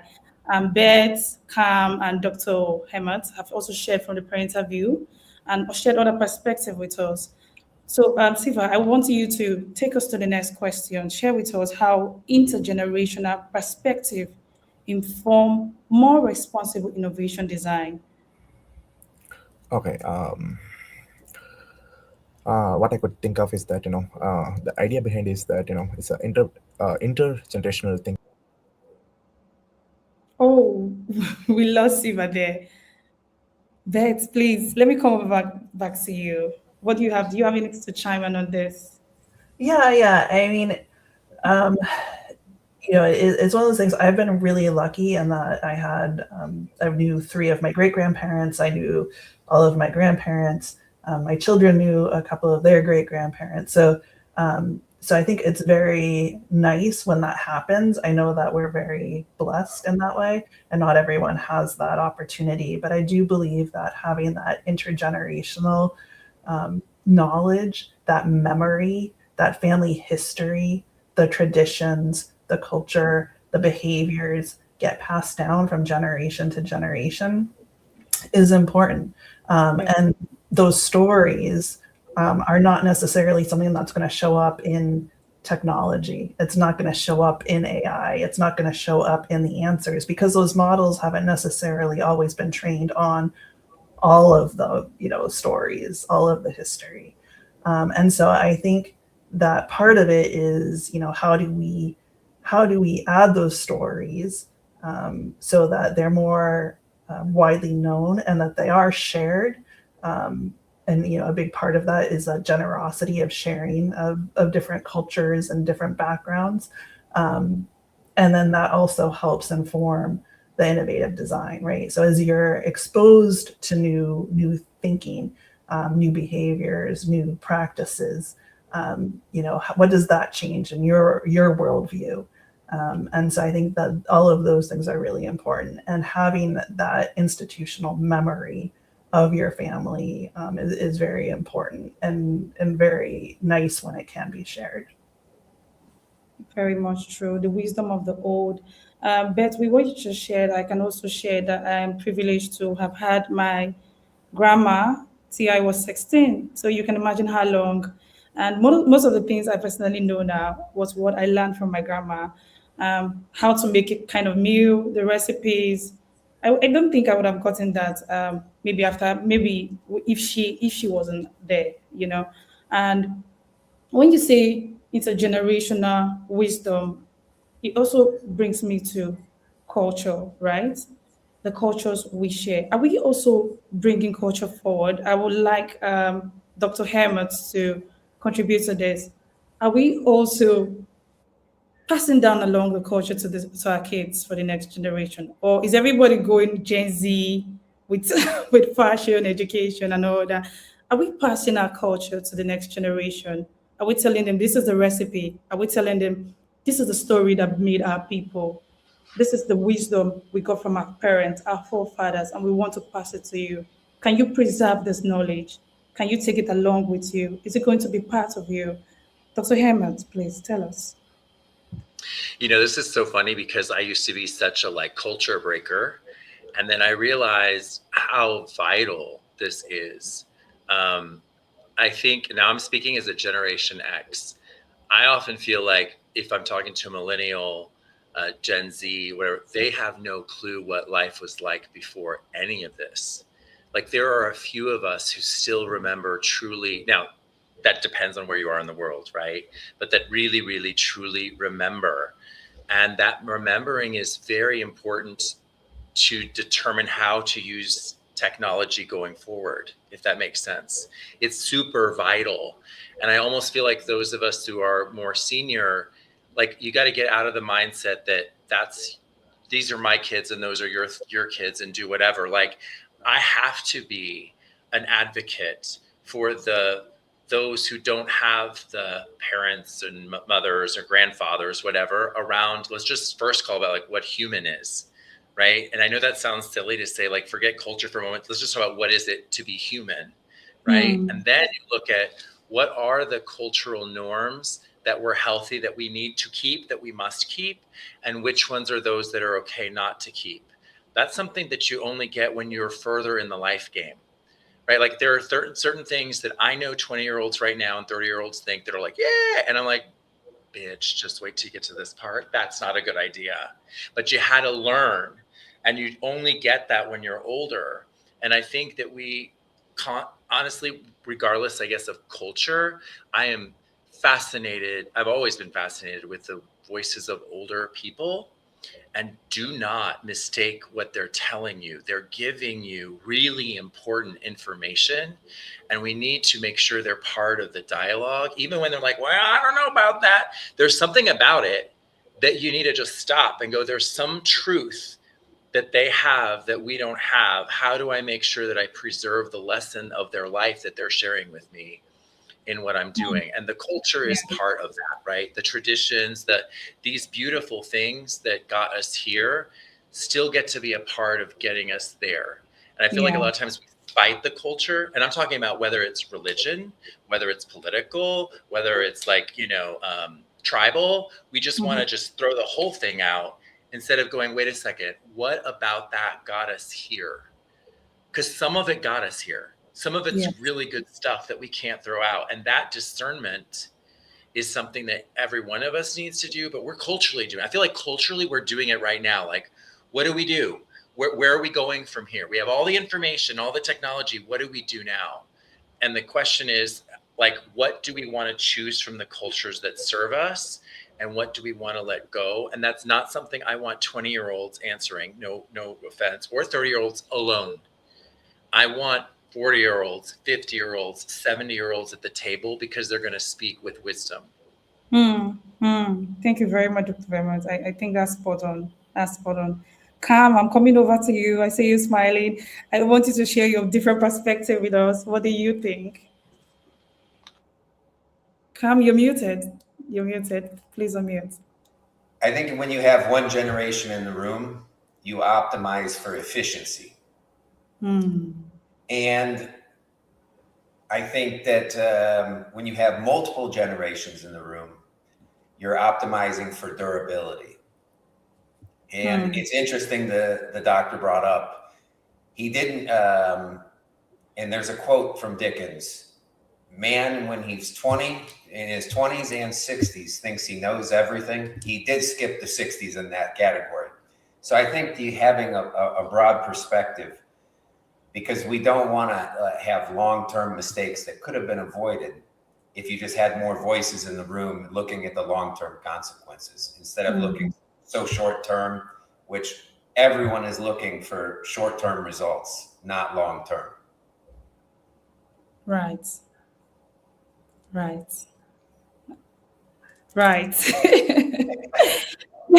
was a spot on, Cam. And how do we change that? And how do we change that, right? The question for our society is, how do we become long-term planners? It's like begging, like tech is begging us to like wake up and become long-term planners again. To the seventh generation, the natives planned for the seventh generation of impact. We need that kind of thinking to return. Yeah, we do. Cam, you know when you said people like the twins always think they know everything. I once felt like that before when I was in my early 20s. Like, I know it all. Everything you say to me, I figured it out. So there's nothing you can say to me, I not know it all. And I was so exposed to books early. My dad is also an educationist. So I was really exposed to books. I felt like I figured it out. But over the years, I hear the sound of the voice of my mom saying, Salvi, you cannot do this. I want to take this decision. I'm hearing the voice of my dad saying, if I was doing this, I won't be the one taking this decision, you know? So it's very important how the contributions of the elderly in our life can change how we live a life. Very, very, very key. And, you know, sometimes when you have kids and it feels like they are not listening, they're not paying attention, you keep saying one thing over and over and over again. Trust me, 10 years down the line, your voice is the first thing they hear. They want to make the decision, they're hearing, oh, my mom used to say this, oh, my dad used to say this. It's very important we preserve the wisdom of the past for the present, for the future. It's very important. Ian, I'll be coming over to you with the next question. We have less than 15 minutes for this conversation. Tell us, what are the trade-offs? What are the trade-offs today? What trade-offs today could create irreversible consequences tomorrow? What are we doing now that can affect tomorrow? All right. Well, I mean, I think it could be what we already have discussed. I think something irreversible could happen, like it could be misuse, like the most sophisticated AI. I mean, the technology advancement. I think it's all about human like emotion, like right. It's about human mental health. Because of the fast changing environment, many people are going through some mental health issues because they having difficulty keeping up with the pace of change of the world, and they feel like they are lagging behind, and they feel like they are left behind and they are left alone. There's nobody, especially nowadays in the digital world. Like people can live their life without seeing others in person, and that makes them even more isolated. So we really need to focus on human emotion, and once like human emotion is like sort of broken down, like it takes a lot of time to recover their mentality, and that's exactly what I went through as well. Like when I several years ago, and so hopefully, we would like to focus on this part so that not many suffer from this issue. Yeah. Right. I agree with you. I agree with you, Ian. I would also say, we're living with the whole speed ideology. I think that's the trade-off. I think we should also slow down. We should think about the mental health of ourselves, our family, the children we're raising, the neighbors that is not our kids, people around us. I think we should not trade off our mental health. I also think we should not trade off privacy. I don't know, but I feel very uncomfortable with the ideology that people stream their family house, stream everywhere. I don't know. This is a personal take now. Privacy it shouldn't be negotiable. Nagawa, we're talking about trade-offs and we have less than 5 minutes. Just tell us briefly, what trade-offs can we not compromise? We shouldn't compromise on. Tell us. I think definitely when you're saying mental health, that's like very important. Also, like make sure like any ethical like AI is being implemented. Like as you mentioned, privacy is one. So making sure there's like no like social like kind of like social like monitoring, and also like the fact that like kids at the moment, it's like if they're on social media too early, it's like basically these like tools that they're using are like keeping are like carrying a database of how they think, what they do, and how they mention. We definitely don't want that. We want to make Yeah. sure that things like that they're not basically there, because for the moment all those tools are free, right? And they're free because they want your data, so they can use your data for ads and so on, or for like creating more services and things like that. We definitely don't want that for kids now, and we want to make sure as well that like AI does not, with the amount of like energy it uses as well. We want to make sure that it helps create solutions just to mitigate climate change, because these kids are going to inherit like a planet later on. We want to make sure it's one where it's like it's livable.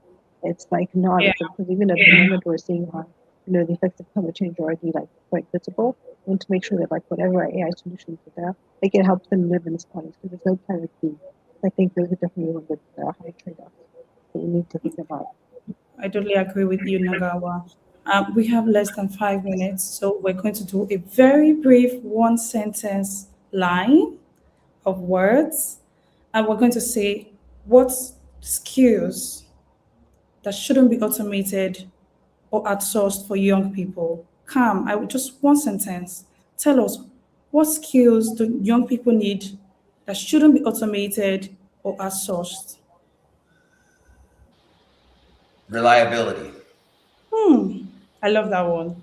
Yeah, Reliability. in today's world, you need it because eventually you'll be in a relationship. You won't want to do something your spouse for something for your spouse, but you have to be reliable in all areas of life.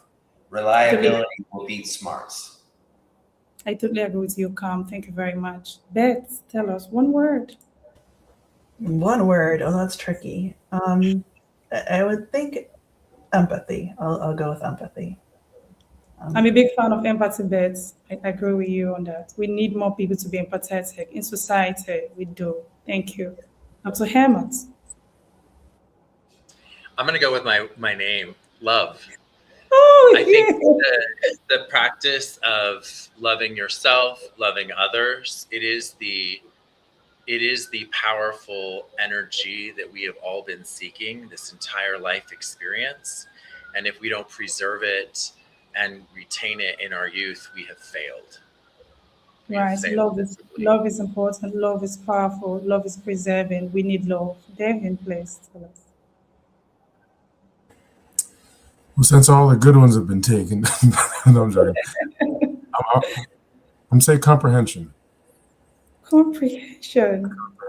Because a lot of times we're not comprehending, we're not understanding what's happening around us and what we need to do for ourselves. So I would say comprehension is a big thing going forward. I was going to say critical thinking, but I was like, that's 2 words. So. Yeah, that what you just said now with comprehension, understanding reminded me of the verse that said something about wisdom being should ask for wisdom, but in all that getting should get understanding. Yeah, very important. Thank you. Ian. Yeah. I mean, yeah, every point has been already mentioned, I guess, but I'll say, in terms of education, I think kids need sort of like a self-motivating ability, like so that they can push themselves forward to learn new things with critical thinking ability, and and uh, uh, actually, in many cases, it seems like nowadays smart students become smarter when they use AI, like a technology like AI, and not smart students become not smarter. I mean, I wouldn't say they become dumber, but actually it can happen. They can become dumber. Like if they don't know how to use it properly. So they need to. I think learning is about passion. It's about using our energy. So they need to learn how to motivate themselves, and they need to be more passionate about learning, which will make them be a more efficient learner, and that will make them have a better critical thinking abilities. I think. Yeah, Ian, I think I would love us to stay more on this call if our time permits us. So self-motivation it is for me. Thank you very much. Nagawa, just one word and we can say goodbye. Creativity helps in problem solving. Definitely that. Thank you very much, Nagao. I heard from all of you one of the most beautiful conversation and contribution. Thank you very much for joining this panel conversation. Your contributions, your perspectives, they were listened to, they were heard. The audience, I'm sure you learned a lot from this roundtable panel discussion. I had a very great pleasure listening to you and contributing. Our Ghana was well panelists. Take care. Good night. From here, of course, good morning to you. Bye.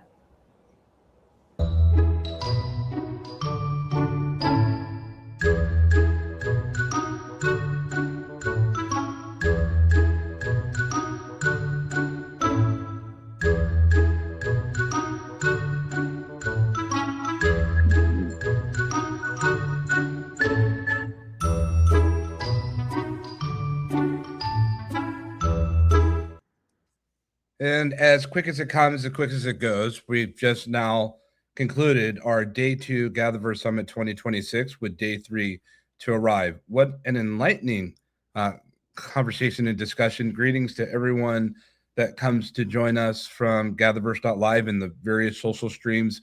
It accumulates as we go further and end towards the day on how many people are viewing us. And candidly, we don't completely know due to the functionality of even our studios that we have on just how many of you are out there, but we hear from you each and every day. And we're very happy to know that you've taken time to join us. We certainly don't take it for granted. Russell, what is your synopsis on the roundtable that we just had that was led by Salvation Shigeru, which is just excellent and rather incredibly moderated?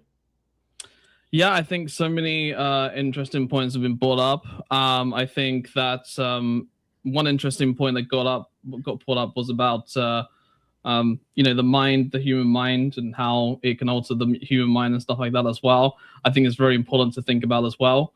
And overall, I think with the whole, I think also like just in terms of AI as a whole, and also the interactions between human and AI and everything like that as well. I think honestly, it's just going to change all our lives, and I think we're all thinking about what could potentially happen or how it can affect us, but I don't think any of us really truly know how it's going to affect us from all the discussions that we had today and yesterday, and even me and you talk, Chris, as well. I don't think that we truly know what's going to be hitting us. Even we can guess, but I don't think we'll find out until it actually happens, Yeah, so, yeah. I think about something that Cam had made mention of. I thought was really insightful on this roundtable discussion, and thank you for that. It's the way that we're receiving technology at such a rapid clip is it leads to something different in terms of our comprehension palette, and start thinking about our perception, and ultimately our cognitive filter. We are not used to moving at this heightened pace with this much efficiency. What does that mean, Russell, when we start talking about the perception post-inference impact when it comes to the brain, when it comes to thinking? We in the business and the industry, we talk about brain rot, but at the same time, we talk about hyperscaling and we talk about acceleration. What do you perceive those two differences are on that? So scientifically, what we do know right now is, and obviously this is just from what I've seen, I'm not saying that this is, everything, but from what we've seen so far, especially when we're using ChatGPT and Gemini and models like that, our capabilities and how we think and what we do, how we act, what we say, etc., is influenced by AI, right, in a nutshell. Sure. Now, long term, we don't know what those effects are going to be, but could it be that we end up being hybrid, as some people, some testing has been going on where they've put hybrid chips into human brains? I don't know that, but what I do know is that we have to keep our own human minds trained also at the same time while we're using AI, right? So I'm saying we got to do both things. One, use AI every day and stuff like that, of course, and learn from AI, sure. And also fact check everything, make sure you verify everything, etc. Everything that we've spoken about. And two, make sure that we also train our own human minds too, as in reading books, doing our own discovery when it comes to asking questions and using Google and stuff like that. So I know that's the old-fashioned way, but you're still using your own brain versus just reliant only on AI. And I think you have to do both sides in order to make sure that you keep your mind active as we move forward into this AI age. And I find that fascinating. We talk about that, there's this idea of the human brain, which we barely know anything about, which is the most powerful computational tool or being that exists on this planet, if you will, biologically. I find it interesting. There's so many professors and so many of those in studying saying that we need to have more world models, which is being developed, and be general world models, because the human brain is able to intake all this data. And that language or the way that we're building models and scaling and hyperscaling simply isn't as efficient and accurate. I would kick back on that, Yann LeCun. I know he's not watching, but I hope this would get back to him. I'd be happy to debate Yann LeCun on this, where he thinks that the brain cannot be able to scale just as we scale large language foundational models with data. What are dreams about? I mean, think about that. The magnitude of a dream. You see things in your dreams that you've never seen before with your own eyes, yet it's there. It's present. True. We don't understand the capabilities of the black box. And when it comes into mechanistic interpretability, when it comes to cognitive interpretability, we don't understand that. So the idea that we completely could say that the definitive way is to be able to go into a world model, it's not the way. This is more complex than any godfather or godmother could take on the challenge. And I think there needs to be more of a global cloud consensus to have a better appreciation for where we're at with this. And also, I would add to that as well, universal verification too. Certainly, verification of these tools, verification of the black box, the instances, more so than just what we have with the various types of benchmarks, Swedebitch, Humanities Last Exam, and ArcAGI, so forth and so on. We need more, and we need ultimately, when it comes to AI, greater transparency, verifiable trust. I like that. Thank you for joining us at this day 2 audience. And for those that will be joining us on day 3 for GatherVerse Summit 2026, there's much to share. As quick as it comes, as quick as it goes, as we started in the beginning, we'll still say in the end that when we concluded GatherVerse Summit, the very first one we had, which is our 5th annual, war began between Russia and Ukraine. There may be another war that looks like it's preparing in the Middle East, but in the Middle East, we say peace in the Middle East. If there's a way to be able to figure things out before bullets fly, drones soar, jets land and take off. There is a way for peace. And who's ever listening? I hope that you would find it. There's also another brew of war that's happening in this world. Excuse me. And it's the global AI arms race. Right now, Dara Amadei went to the Pentagon here in the US.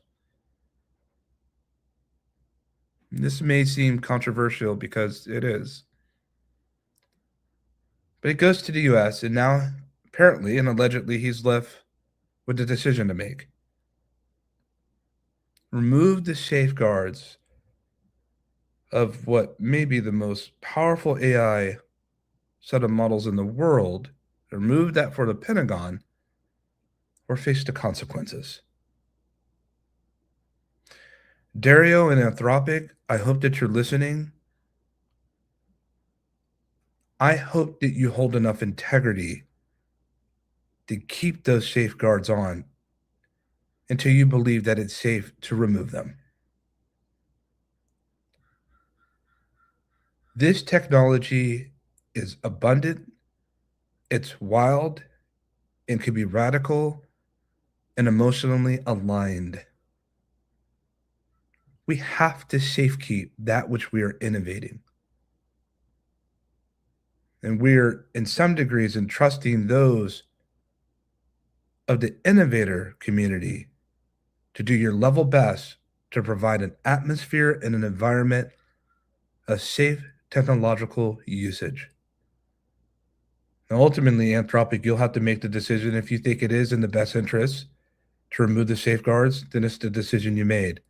But all I ask is to do it. And if you're going to remove it, I ask you this one question.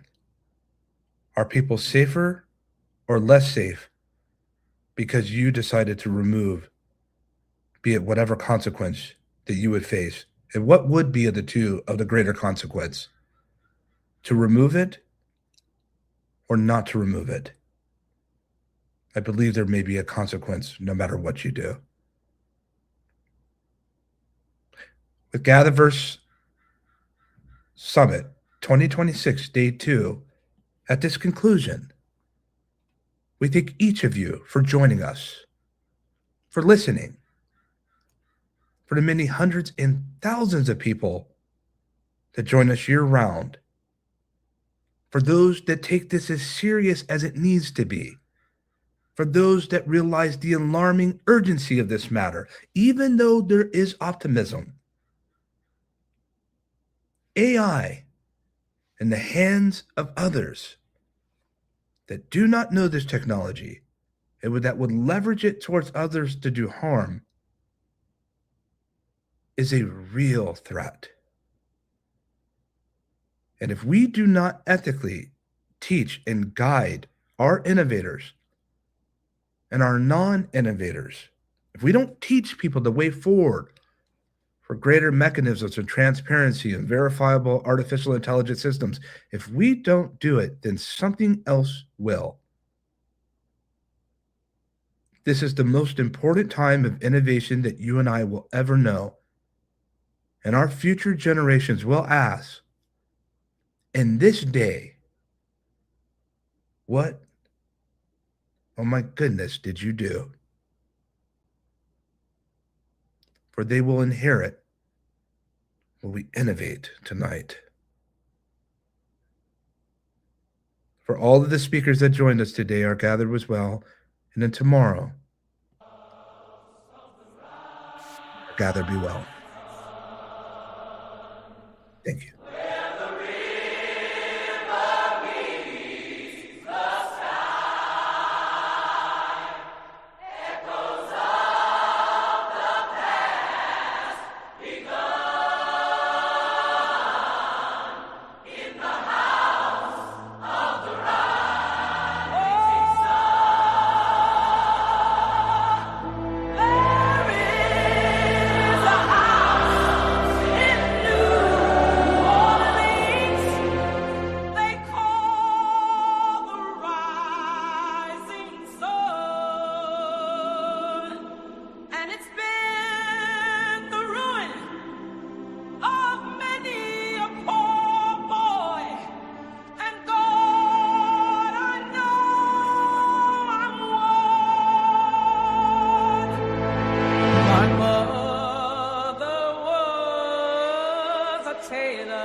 My father was a gambling man on down in New Orleans. Now the only thing a gambler needs is a suitcase and a trunk, and the only time he's satisfied is when he's on a drug.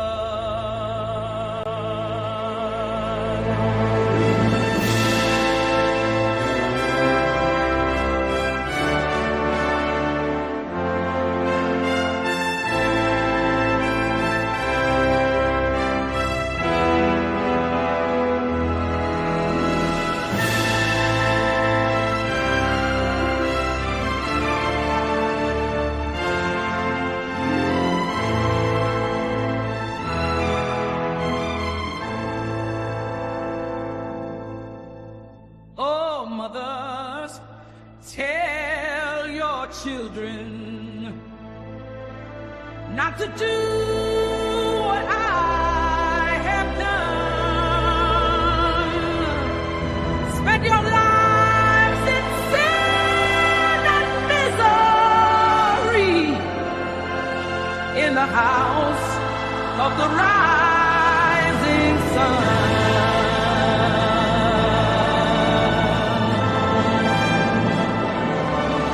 Well, I got one foot on the platform, the other foot on the trail. Going back to New Orleans to wear that ball and chain.